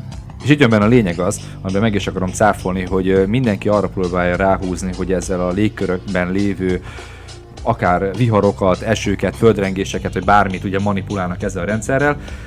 Én, mint mérnök, ezt bármikor meg tudom cáfolni, ez nem erre megy ki. De akkor mire? Akkor mondj egy példát, hogy szerinted mire? Oké, mi az a 3 mikrowatt per négyzetcentiméter? Nem ez a lényeg gyerekek benne, hanem az a baj, hogy ez egy igen nagy magas frekvencián ugye sugárzó adó. Ami azt jelenti, hogy csak egy rövid példát elmondok, amit Józsnak is elmondtam az autóba, hogy rövid hullámon egy adót, ha összeraksz, akár egy 5 wattosat, azzal Amerikával szépen beszélgetsz. De ugyanezt mondjuk egy ultrarövid hullámon, tehát mondjuk mit tudom én, 400 MHz-en, oda már több kilowatt kell ahhoz, hogy Amerikáig elszóljál. Tehát ebbe az a lényeg ebbe a történetben, hogy amíg frekvencián ők ugye próbálnak adni, ahhoz kell ez a hatalmas megawatt teljesítmény, ahhoz, hogy el tudjon menni több kilométert. De akkor el tud menni ezek szerint, tehát 3,6 megawattal Igen, dolgoznak. de ugye az ionoszférában, amikor feljut, azonnantól kezdve úgy működik, mint egy tükör. Tehát Az végtelen, tehát tükröződés. Tehát ez csak egy önmagában egy adó. Tehát ezt nem tudsz centrális erőt, tehát amikor tehát az antenna nem irányított, hanem csak függőlegesen van egyszögbe beállítva, az azt jelenti, hogy egyetlen egy pontba tudhatna ugye sugározni. De az ionoszférában szétszóródik, tehát centrálisan egy pontban nem tudsz vele hatni. Ez teljesen másra van. Ebből egy szót nem értettem. Az a lényeg benne... Én értem, egy olyan dolgot, Igen. körülbelül egy olyasmit képzelje el, mint mondjuk ha jól értem, az Oli szerint, akkor ez a sugárzás, amit ezzel az antenna rendszerrel ki tudnak bocsátani, ez körülbelül olyan, mint mondjuk egy elemlámpának a fénye. Tehát minél távolabb van tőled, annál inkább szétszóródik a fénycsóva. Mondjuk így rá. Igen, csak ugye az a lényeg benne, az ionoszféra az, ami szétszórja, de az olyan szinten, hogy amekkora erősen sugárzol, tehát mit tudom én, 1 km sugarókörbe, 10 km sugarókörbe, 100 km sugarókörbe, egyenletesen szétszórja mindenhova. Tehát ezzel nem tudsz időjárás manipulálni. Mert hogy egyébként a HARP-nak az összeesküvés Arra elméletei próbálnak, arra az mennek egyik ki. elmélet. Amit látunk ilyen fotókat, hogy mit tudom én, egy 300-400 méter sugarú kis kör a felhőben, ez nem a HARP. De nagyobb sugarú kört akkor meg lehet. De nincs oldani? értelme, tehát most akkor, ha akar manipulálni az időjárást, akkor mit? Letelepíted mondjuk Budapestre ezt a technológiát. Komplet országokra mondják. Én hát. értem, de letelepíted Budapestre, akkor most csak Budapestre tudod manipulálni az időjárást. Vagy mondjuk Magyarországnak a közepére. De az miért jó neked? Tehát miért akarsz te ott főrengést csinálni, vagy vihart? Hát mondjuk erre azért tudnék néhány példát mondani, hogy amikor, mert ugye ezt időjárás befolyásolásra is használják bizonyos elméletek szerint. Nem tudod. Ez a lényeg benne, hogy ezt nem tudod. Ez teljesen más technológiára van. Ez arra van, hogy vagy egy dologra, hogy ugye te rádiót tudjál sugározni adott embereknek, vagy éppen egy rakétának, vagy bárminek, vagy a meglévő jelet tudod megszüntetni. Tehát, hogyha föllő mondjuk mit tudom, valamelyik ország egy rakétát, ő abban a pillanatban meg tudja ezekkel a jelekkel semmisíteni, mert nem tudja a rakéta merre menjen. Tehát a vezérlés blokkolod. Igen, nem, ezzel csak a vezérlést tudod blokkolni. Tehát valójában, amikor ugye arról beszélünk, hogy van napkitörés, ezáltal ugye az elektromos hullámokat nem tudnak terjedni. És nincs telefon, nincs számítógép, internet, ami ugye elektromos úton terjed. Oké, ezzel meggátolható? Nem, valójában ugyanazt a naptevékenységet tudod ezzel létrehozni. Aha, tehát ez egy háború esetén meg tudod azt oldani, hogy hiába lövik ki az atombombákat, bármit, nem jut el sehova. És akkor ezek szerint semmiféle teória, más teória nem állja meg a helyét. Tehát nem, abszolút nem. Rengetegféle variációval, ugye találkozunk az időjárás befolyásolással, találkozunk a földrengések előidézésével, találkozunk az emberek hangulatának manipulálásával, hogy bizonyos rezgésszámmal sugározva ez a technika ez képes arra, hogy bizonyos hangulatba hozzon embercsoportokat, most nem konkrétan arról beszélek, hogy akár egy ember, de ugye meséltem neked azt a videót, amit, ha jól emlékszem a videóban, van egy ilyen amerikai pali, aki az összeesküvés elméletekkel foglalkozik, nem akarom bemondani a nevét, mert nem jut eszembe. de hogy ők forgattak a HARP-ról, ahonnan egyébként erről nagybázisról, amit az előbb mondtam, el is zavarták őket, tehát be se engedték őket, nyílt nap ide vagy oda. Amúgy a nagybázisról azt hallottam, de ezt nem mondtam, hogy bezárták. És hogy ők elmentek annak az öregnek a fiához, aki elkezdett komolyabban foglalkozni ezzel a HARP kísérlettel. Azt hiszem, hogy az öreg már meghalt, de nem akarok hülyeséget mondani, de a lényeg az, hogy a dokumentumfilmben az öregnek a fia nyilatkozott, vagy adott egy interjút, és bemutatott egy olyan szerkentyűt, ami a HARP technológia elvén működött, és egy Discman volt rákötve, vagy maga a Discman volt úgy átalakítva, nem tudom. Egyetlen egy kis drót jött ki a Discmanből, és ezt a drótot egy kis tappancsal az emberünknek a füle elé, ide a halántékára magyarul bevőt csinált rárögzítették, majd elindította a Discmant, és az emberünk majdnem felugrott a székből, és mondta a nézőknek, hogy hát igen, ő hallja a zenét, és az egész fejében ott van a zene, de nem tudja, hogy honnan jön. Jó, akkor ezt már is megszáfolom neked azzal, hogy egy több kilowattos végfok tövében, ahol antenna is van, sima izót föltartasz, egy dróttal világít. Ugyanaz az elve működik. Tehát ez egy hülyeség. Na ez de ha az izó működik, nem, akkor ez működhet embereknél nem. is? Az a baj nem, mert ugyanez van a rádióadóknál is. Tehát hiába ott van ugye Budapestnek Kaphegyen az adói, vagy bárhol. Ugye ezek több kilowattal adnak. A körzetében igen, de már arrébb mész egy 100 méterre, nincs semmilyen hatása. Tehát az a baj, hogy oké, hogy ezt így próbáltam manipulatíve bemutatni, hogy a rádió, tehát hogy maga az adónak ilyen hatása van, igen. Na de menjél arrébb 10 méterre, hall, de ugyanazt. Meg ugye pont az, hogy ugye a konspirációs elméletek azok arról szólnak ebben az esetben, hogy ugye kiterjedve, tehát nem is azon az egy régiós szinten, ahova ezek ki vannak telepítve, hanem mit tudom én, az Egyesült Államokból maradjunk ugye náluk, mert ők a nagyhatalom, mondjuk Kínának az időjárását befolyásolni. Nem tudod? De igen, tehát pont erre akartam kiukadni, hogy abból indulsz ki, hogy ez oda-vissza pingpongozik, mert le is írja egyébként a cikk, hogy amit föllősz függőlegesen, az csak függőlegesen fog visszatérni. Erről van szó, megvan a lényeg. Tehát nem tudod kiterjeszteni. Jelenleg az globális antennák szintre. az összes fotón pontosan függőlegesen fölfele állnak az égnek. Tehát nincsenek szögbe döntve. Egyértelmű, hogy akkor ott, ahol van ez az antennrendszer, oda jön vissza, bármit csinálsz. Érted? Tehát, hogyha azt akarod, hogy én Ázsiát szeretném ezt manipulálni ezzel, akkor az antennákat... antennarendszer Ázsiában. Nem, vagy megdöntöm az antennát olyan szögben, visszaverődés. Mint a fény. Tehát a rádióhullámok is úgy terjednek, akkor mint a itt fény. saját magadnak beszélsz keresztbe. Hát te nem, arról a képről te nem láthatod, hogy az antennarendszer az billenthető, nem billenthető. Hát hogy ne látnám? Hát azért vagyok rádióamatőr. Ez egyértelműen csak a tartószopai vannak meg, ez egy dipol. Parancsolsz, bazd meg. De Nem, egyébként ez ezt nem te is irányított. felolvastad ezt a dipol Olvastam, történetet. De ez nem irányított. Ez egy fix pozícionálásra állított antenna. Az, hogy itt látunk a YouTube-on pár olyan fotót, hogy ezek ilyen centrálisan egy pontba fölmegy egy fénysugár, hogy ezzel, mintha a rádió jeleket így adná, ez nem így működik. Nem. Ez amilyen széles az antenna rendszer, az olyan szélesen, mint egy cső megy föl. Ennyi. És Tehát utána az azon- ionoszféra úgy, mint egy esernyő oszlatja szét. De egyébként De ugyanúgy ott, ahol vagy. függőlegesen fog De visszatérni. ugyanott, ahol vagy. De hát nem oszlathatja szét, nem jöhet oda, ugyanoda vissza, De. ha ez szétszórja. Nem. Ez úgy működik, hogy fölmegy egy bizonyos pontban az ionoszféráig, és amilyen erős teljesítménnyel adsz, ugye annak megfelelően kör alakban, vagy egy 1 kilométeres, 10 kilométeres, vagy 100 kilométeres körben teljesen lefedi a visszajövő. És ezért van az, hogy oké, azt mondjuk, hogy földrengés, de a földrengés ez szeizmikus hatásnak kell lennie. De akkor, tehát érted? Tehát nem tudsz betelepíteni egy másik országba egy olyan ilyen eszközt, amivel te kárt akarsz okozni. Hát ők is rájönnek, hogy te hülye vagy, mit csinálsz itt.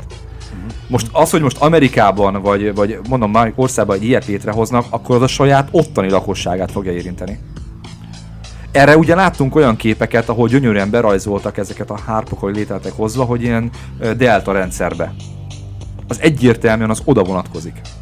Értem. Tehát, hogy minél nagyobb az ország, annál többet kell, mert ugye pont ezért van az, hogy túl nagy teljesítményen kell adni egynek, ahhoz, hogy lefedjen nagyon nagy hatótávolságot. De akkor mi lehet a lényege?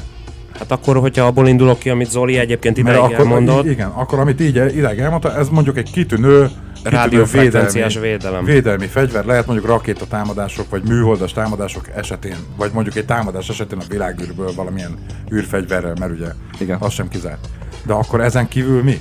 Nem, tehát másra Vagy nem akkor bírtam várjál, rájönni. Akkor tovább megyek, hogyha ez így van, akkor Amerikának ugye nyilván az az érdek, hogy ott megvédje ki saját magát. Ezt létre is hozták. De Tehát Amerikát be is világszerte vannak hálózták. ilyen antennák. Én látom, de Amerika fúra be van hálózva ezzel. Persze, aha, nagyon. Meg az ő vele kapcsolatban álló országok is, azt lehet látni, hogy Tehát az a szövetségesek. világ térképen, De igen. de én biztos vagyok benne, hogy annyi ilyen antenna van a Földön így szét, hogyha csak egy-két ilyen térképet megnézel, hogy sokkal több, mint ahány szövetséggel van Amerikának. Térjünk egy kicsikét, tehát rugaszkodjunk el a valóságtól. Ugye a múlt adásunkban Benne beszélgettünk a múlt adásról arról, hogy ugye a világ, tehát földön kívüliekről beszélgettünk, és ugye a Kanada és egy Egyesült Államok is bejelentette magasrangú tisztjei, hogy valóban kapcsolatot tartanak ugye ezekkel a földön kívüliekkel.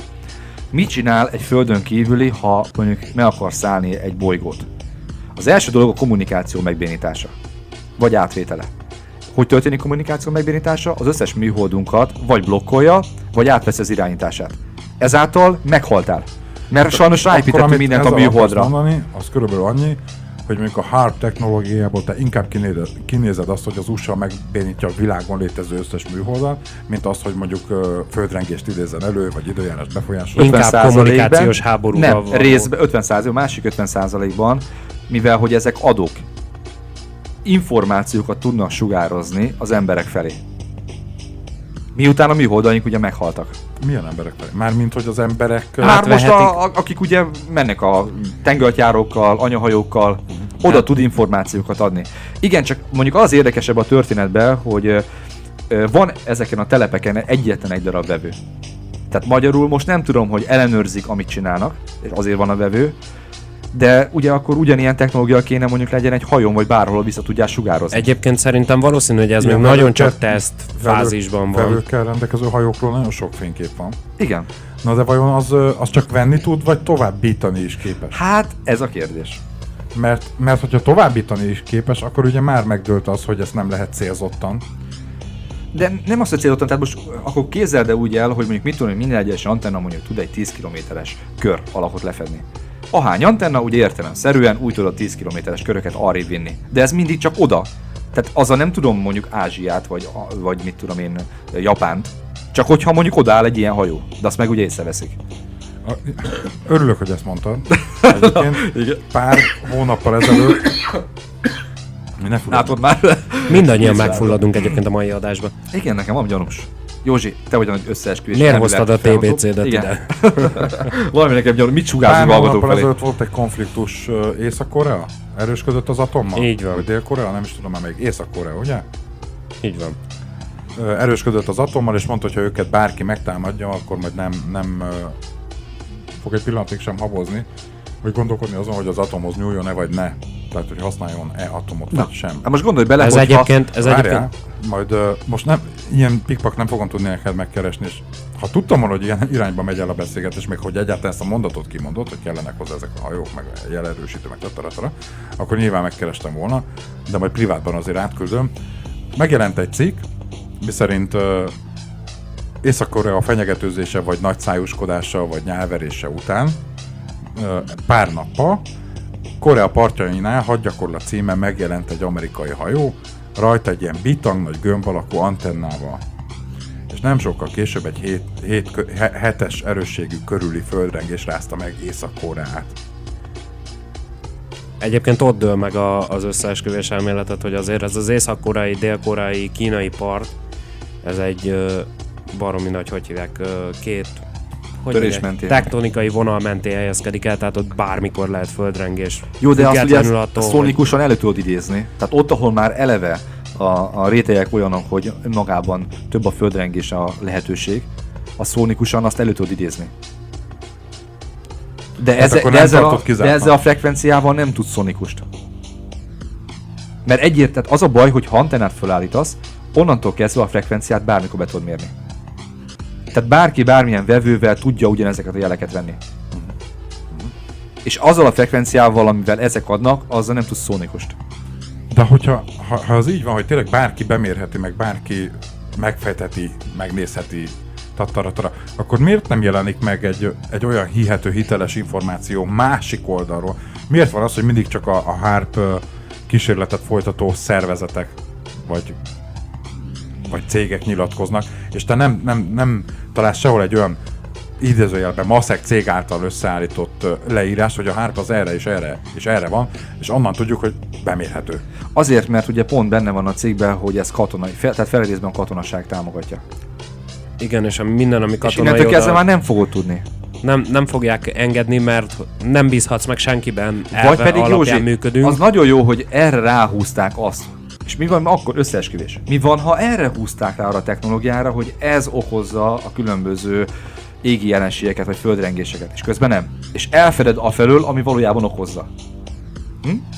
Hát drága álca lenne. De ugye ez sajnos ez, amit technológiát kitaláltak, ez területigényes.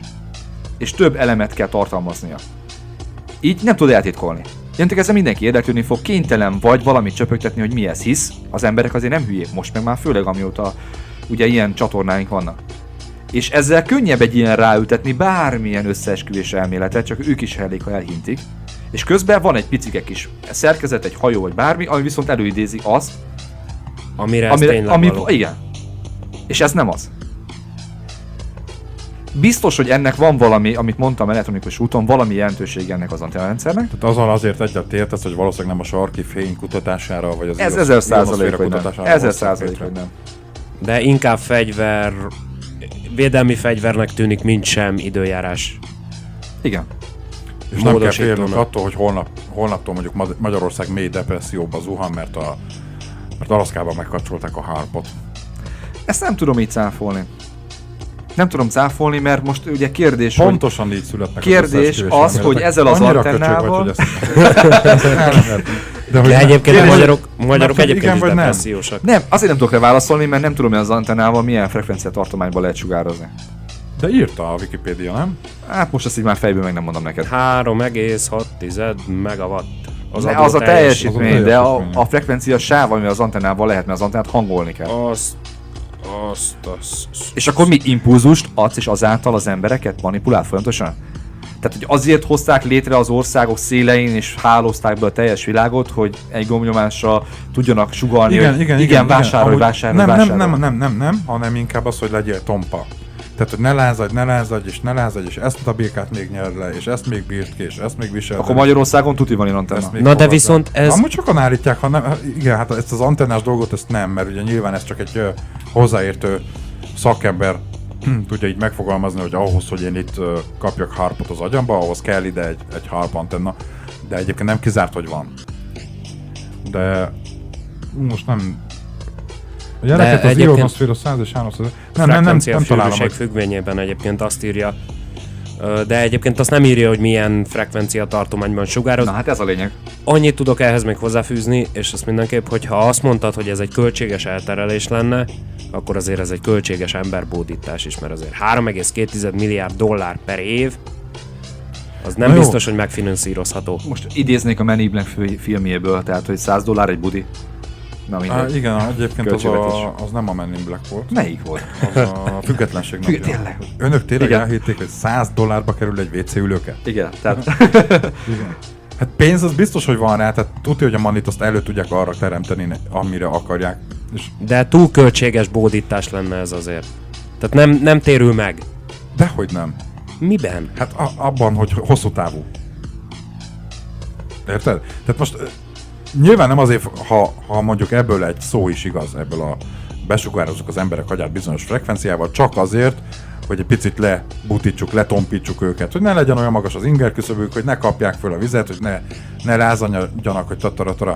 Azt te nem azért fogod használni, hogy mondjuk a Fidesz át tudja most tolni az új alkotmányt, hanem 150 éven keresztül bármire használhatod, amire akarod, vagy x időn keresztül, amíg a technológia Vagy mi, ha folyamatosan kapjuk ezt a sugárzást, pont ezért, hogy amiket ugye a kormányok Így van.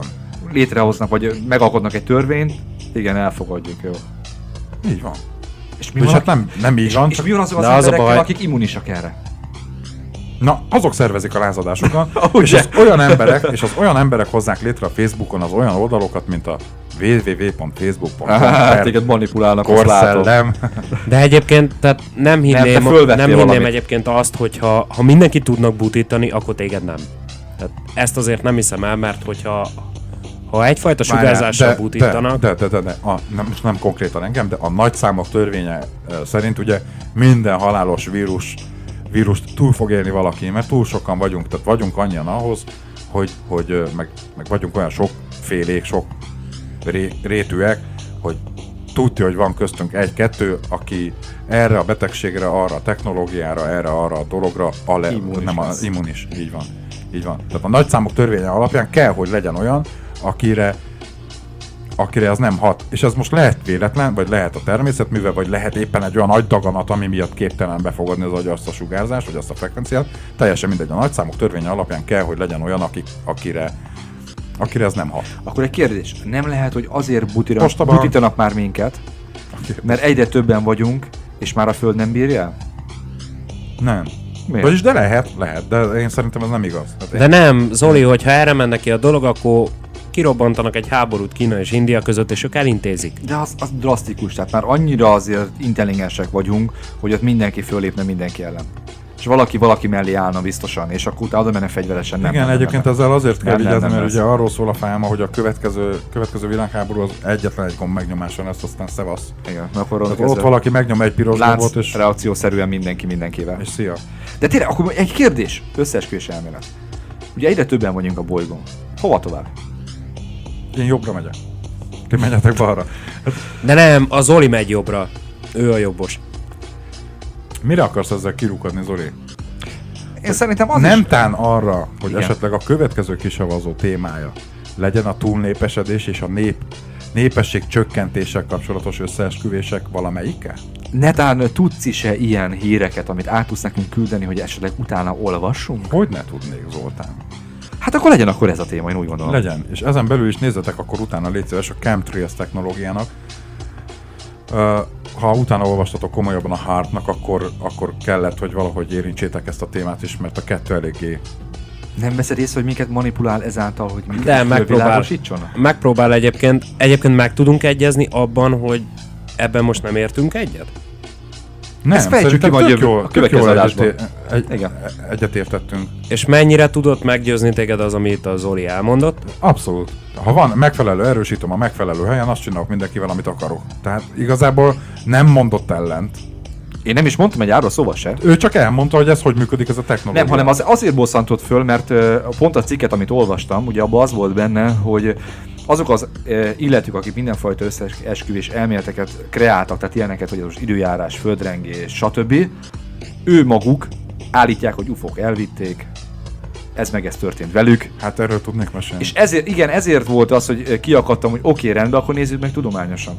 Tehát eleve ott egy antenna, erre nem. Viszont arra én egyébként arra voltam kíváncsi abból, hogy mennyire tudott meggyőzni abban, hogy ez nem arra szolgál, amivel te idejöttél ma, hogy időjárás és egy részében igen, de abban nem tudott meggyőzni, hogy ez egyáltalán nem, hiszen most mondta ő maga, hogy megfelelő becélzással, a megfelelő vevővel a Földön, a megfelelő helyen, igazából a technológia az képes arra, amit híresztelnek róla, vagy amit beszélnek róla. Igen, csak ugye a kérdés az, hogy... Nem, ezt nem mondta Zoli. Azt mondta, hogy ahhoz... Egy pillanat, na most visszatérnék rá egy másodpercre. Ebben is van igazság. Csak az a kérdés, hogy jelen antenna állásokkal csak az adott területen lévő időjárás lehet tehát manipulálni. Mindenki csak saját magát tudja pusztítani. Tehát most vagy kérdés, hogy vagy épp azért van, ha vihar van, akkor szétosztasd a felhőt? Hát igen. De jó, de ezt annak idején megcsinálták amikor már. Vihar van, akkor ugye esni fog az eső. Igen. Valószínűleg. Ha én azt az eső felhőt szétoszlatom, és ezt hosszú távon mondjuk egy tornádó, melyre több van de nem. Csak sima esőfelhőkről beszéljünk. Igen. Tehát egy pillanatig nem hiszem el azt, hogy ez... hogy értem, szárazságot okozol szándékosan azzal, hogy tudjál eladni vizet. De hogy például, de nem csak vizet, hát bármit. Hát Zoli, hát az az ország, amelyik, nem tudok, csak én általánosabban, mert annyi zanzásított adat van a fejemben, de valahol róla konkrét számokkal egy ilyen cikk, vagy poszt, vagy mondat, vagy nem tudom, hogy az az ország, ahol 3, 4, 5, 10 éven keresztül, nem tudom a pontos számokat, te szárazságot tudsz előidézni, azzal az országgal azt csinálsz, amit akarsz. Tehát ezzel arra akarsz netán utalni, hogy szándékosan behálóztuk a Földet ezekkel a rendszerrel, ezáltal szárazságot tudunk előidézni, de a szárazság olyan a globális felmelegedés, ami által az északi és déli sarkkörben a jegek elolvadnak. Ezáltal az óceánoknak a vízszintje fölemelkedik, tehát eltűnnek földrészek. Például. Vagy csak simán, vagy, ezt túlragoztad egy picit, de amúgy... Hát csak ezzel fölben a fanom. De egyébként ezzel az a baj, tartom magam ahhoz, hogy pont annyira hosszú távon szárazságot tudsz előidézni bizonyos országokban, akkor azt az országot te megvetted magadnak. Jó, de ezzel megint az a probléma, hogy csak abban az országban tudsz, ahova engedik ezt telepíteni. Hát de... Tehát ha én magam telepítem Magyarországon, mert van egy ilyen technológiám, akkor Magyarországot teszem saját magamnak tönkre. Nemzetközi vizeken az nem elég. Tehát, hogy ott van, mit tudom, pár 10 kilométerre a parttól, hadgyakorlat címén egy jelerősítővel ellátott amerikai hadihajó. Ez mond valamit. De nemzetközi vízen csak úgy nem tarthatsz hadgyakorlatot. Hát most nem ez a... Nem? Nemzetközi egyezmények tiltják. Hallott, könyvelő. Jó, akkor elmondom neked, meg fogom keresni a pontos dátumot. Amerika tavaly előtt, azt hiszem, hogy arra engedélyt kapott. Na, de hát azt mondod, hogy csak úgy, nem? Csak engedéllyel. Ha UFO támadás elleni hadgyakorlatot szimulálunk nemzetközi vizeken engedéllyel, akkor szerinted nem kapnak akármikor? Tehát, hogyha ilyen baromságra... Na jó, mondjuk azért az UFO támadás az erős volt, Nem, UFO támadás elleni hadgyakorlatot szimulált, vagy tartott Amerika. És még talán más ország más országok részvételével. Tehát nem is egyedül Amerika. Jó, tehát azért mondom, hogy igazából én azt de egyébként nemzetközi engedéllyel. Akkor bevonva azt, amit te mondtál az előbb, hogy ha már összeesküvés elmélet, hogy akkor nem ezzel a technológiával fogsz te hadat viselni, hanem majd összeugrasztasz két országot, akkor manipulálok két országot, összeugrasztom őket, és annak az összeugrásnak az ürügyén tartok a környékükön hadgyakorlatot. És már ott is van az antennám. Ezt nem tudom És ez 3 megszáfolni. perc, és ez 3 perc alatt én, hülye 8. osztályos, általános iskolás, pizzafutár vagy kukás, kitalálom itt az asztalnál, akkor nem hiszem el, hogy nálam nagyobb koponyák azért nem tudnák ezt megoldani. Köszönöm szépen, hogy itt voltatok. Elmegyünk zenélni, és Ez akkor... volt a mai kisavazó, jövünk még majd nem sokára egy picit elköszönni, meg összegezni. Egy nem normális műsorvezetőkkel. Nem normálisoknak. Radiohéli.com. Füleirány. Én mondom, jó, hogy ez a www.radiohéli.com, azon belül a kisavazó, a mikrofonoknál pedig Ego! Homér. És hát az Ennyi nem H jut össze. betűt. Hát komolyan mondom. És még a harp is itt volt. Így van. A harp. Egyébként tudnotok kell, hogy azért mi még Józsival folytattuk ott kinn a Igen, Zoli, vitatkozást. még beszéltek erről néhány szó? Persze. Egy Pár mondatot. fél mondat erejéig. Igen, hallgatlak le bennünket, ugye? győzzetek meg. Nem, ez nem. két laikus kérdése. Csupán. Bocsánat, csak közben megfulladok. A gyomosan. Azt mondtad, hogy ez függőlegesen lövik Hogy igen, föl, és várjál, elvileg úgy is kell hadd visszatérnie. mondjam el, hogy mire gondoltam. Na, Hogy ugye te azt állítod akkor ezek szerint, hogy ez az antenna rendszer ez úgy sugároz, hogy föllövik függőlegesen, igen. és ugyanabban a szögben visszaérkezik a vevőhöz. Hát szórva, tehát ez egy kör alakban, és ugye minél nagyobb területre tud. De miért? Mert ez a teljesítményfüggő. Na de várjál, hogyha én valamit föllövök, ugye azt tudjuk, hogy Igen, de az ionoszféra nem úgy viselkedik, mint mondjuk egy parabola. de alulról nézve az ionoszféra, ha látható lenne, akkor az egy homorulla valami De lenne. ezt épp ezt akartam magyarázni, hogy igen, tehát azt gondolnád, hogy mint egy parabola viselkedne, tehát sőt, te fölölsz, mit tudom én, 100 méter sugarú kört, az centrikusan visszajön neked 5 mm-re. Igen, de az ionoszféra attól, hogy ívesnek látod, ott a hullámok nem úgy terjednek, mint a parabolánál. Az úgy képzeld, az a baj, hogy nincsen anyag a Földön. Tehát az úgy szór, mint egy sík felület. Amekkora a terület, annyit szór lefelé. És ugyanoda. Hát úgy oda, hogy ugye most mit tudom én, föllősz 100 watttal, akkor mondjuk 1 méteres sugarú körben ugyanoda visszaesik. Fölnöveled duplájára, akkor 200 sugarú körben. Akkor 3,6 megawatt. Hát most nem fogom kiszámolni neked, hogy akkor mondjuk mennyivel fog, de az mondjuk mit tudom én több. Biliárdozni nem tudok vele? Nem. Nem tudok mandinerből Nem, célozni? nem. Miért? Mert az ionoszféra nem úgy működik. Tehát az ionoszféra igen visszaver minden, de nem úgy ver vissza, hogy a beverődési szög hatására. Tehát nem úgy, mint a fény. Mert az ionoszféra az szór. Ezért van ugye a sarki fény, Jó, hogy nem akkor ezzel pontban van, engem hanem egy meggyőztél. teljes fénysávot. Ebből a szempontból akkor engem ezzel meggyőztél, mert mint laikus el kell, hogy fogadjam a hozzáértő magyarázatodat, vagy hozzászólásodat. Akkor mi legyen? Akkor ez padhelyzet, nem? Tehát akkor elismered, hogy bizonyos dolgokra akár használhatják is ezt a technológiát, mert képes rá, mint például bizonyos frekvenciákon sugározni, akár ezzel manipulálva az emberi tudatot is, ugye? Butítani, feldobni, felpörgetni, akármire. Hát ez ugye nagyobb frekvencia. valószínűséggel, mint az időjárás. Igen. Azt mondtad, hogy megfelelő teljesítménnyel akár földrengést is elő tudnak idézni. De az a baj, hogy az szónikus. Ezt nekem mondhatod? Igen, de ahhoz nem ilyen antenna kell. Jó, akkor Túl nagy a vesztesége az akkor ezt antennának elfogadom. ahhoz. És Földrengés azt is nem. mondtad, hogy akár az is lehetséges, hogy komolyabb viharfelhőket akár elosztatnak Azt vele. igen. Tehát Az akkor az lehetséges. időjárás befolyásolás és mondjuk az emberi tudat manipulálása az belefér. Igen, de szerintem időjárás nem tud létrehozni, csak oszlatni. Az bőven elég egyébként. Hát azért nem. Hát dehogy nem, hát most beszéltük. De meg. ha gonosz vagyok, akkor én szeretnék létrehozni valahol. Tehát igen, tehát hogyha arról szól a dolog, akkor... De mondjuk az is igaz, amit Józsi mond ilyen szempontból, mert hogyha elsivatagosítod, akkor Azt csinálsz fel, amit akarsz konkrétan. hát igazából nem, mert mit kezdesz egy darab szárazfölddel? Figyelj, Homér, semmit. Csak eladok neki. Például vizet. Nem véletlenül Például akarják a vizet. vízadót is befezetni. Eladok neki például élelmiszer, alapanyagot. Tehát, ahol nem terem meg a búza, ott meg fogják venni. Így van. Jó, oké. Akkor döntetlen. Döntetlen mondjuk azt, igen. Akkor azt nem savazzuk le, ez Nem. a teória. Ez egy érdekes ez téma volt, már lehet, hogy csak azért, mert hogy műszaki jellegű volt. Majd meglátjuk, hogy mit szólsz a chemtrails témához. Ugye, ami következő majd azért adásunkban lesz, betűzd le, légy jövő szíves. hét szerdán. Chemicalia Trails, tehát rövidítve Chemtrails Trails. Az olyan, mint a Contrails, a Condensed csíkok, ugye az is egy rövidítés, meg a Chemtrails is. Ez most nem tudom, hogy mikor néztetek utoljára a fejetek felé, vagy fölé, ez mostanában egy eléggé felkapott összeesküvés vagy több összeesküvés elméletet összefogó téma a Chemtrails. Ez azokról a repülőkről szól, amit te 10 km magasságban csak egy ilyen pici pontnak látsz, és akkor azt látod, hogy húzza maga mögött azokat a csíkokat, amiről régen azt hitték az emberek, hogy az condensed csík, vagy az volt az elfogadott magyarázat, hogy az condensed csík, de többen föláll, több cég, több tudományos egyesület, több, mit tudom én, akárki fölállított olyan táblázatokat is, amik megszabják, hogy bizonyos hőmérsékleteken meddig maradnak meg az ilyen csíkok, mennyi idő alatt kell eloszlaniuk, hogy nézhetnek ki, mit tartalmazhatnak. Az magyaros üzemanyaghoz adnak hozzá valamit, a kerozénhoz?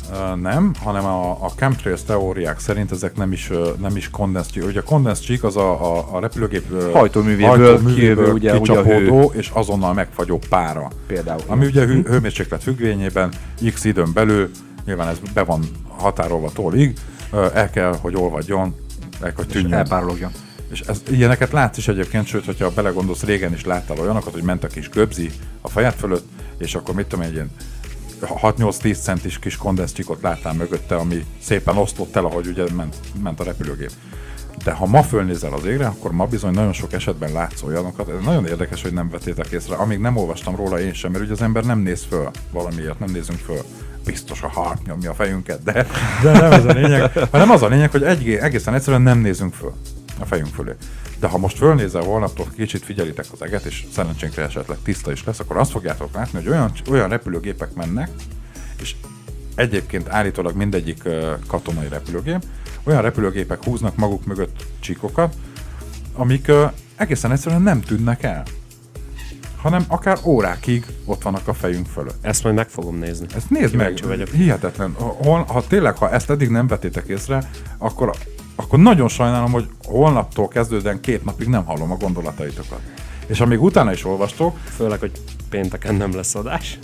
Szó szerint egy hét múlva fogunk erről beszélni, tehát a nem, hallgatókat is nem elég úgy jól értve, hanem hogy belefűzni. az első 2 nap az sokkoló lesz. Tehát ezzel nem arra céloztam, hogy 2 nap múlva megbeszéljük, hanem arra, hogy az első 2 nap, ha tényleg így elkezdtek fölfele nézve járkálni, akkor az sokkoló lesz, hogy és ha egy kis időtök van, és kiálltok, és megfigyelitek, hogy tényleg elmegy egy repülőgép, és valóban vannak olyanok, amik csak egy ilyen rövidebb csíkot húznak maguk után, de van olyan, ami bizony elmegy a repülőgép, még 2-3 óra múlva is ott látod a csíkot, és közben megfigyelheted azt, hogy ez a csík ez szépen feloszlik, felduzzadt felhő nagyságúvá, de vagy például van olyan, amelyik szépen feloszlik, eloszlik, és minthogyha egy ilyen nagyon vékony fátyol felhő lenne, és fél délután ott van. Vagy nézzétek meg a neten, inkább azt javaslom, mert ott rengeteg videót találtok már róla felgyorsítva, tudod, fölvesznek egy ilyen több órás felvételt, és akkor 3 percben megnézheted, hogy mi lesz abból a felhőből. Na de most se tovább. Most jönnek ugye az összeesküvés elméletek.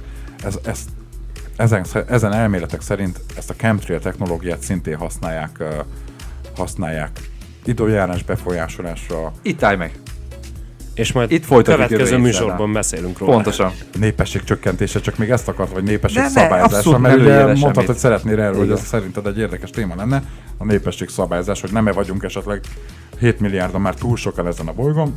A chemtrails téma az szorosan kapcsolódik, és a chemtrails témával kapcsolatos összeesküvések az szorosan együtt jár a népesség szabályzással, úgyhogy akkor jövő héten a chemtrails-el folytatjuk. Így van, köszönjük, hogy velünk voltatok ma is. Nagyon szépen köszönjük mindenkinek, és jövő hét szerdán ne feledjétek, ismételten, kivételesen mostantól kezdve 6 órától. 18 órai kezdéssel, 18-tól 21 óráig jövő hét szerdán találkozunk itt a Rádió Hélin, a Kisavazóban. Csövi. Sziasztok, hello! Sziasztok! Ez volt a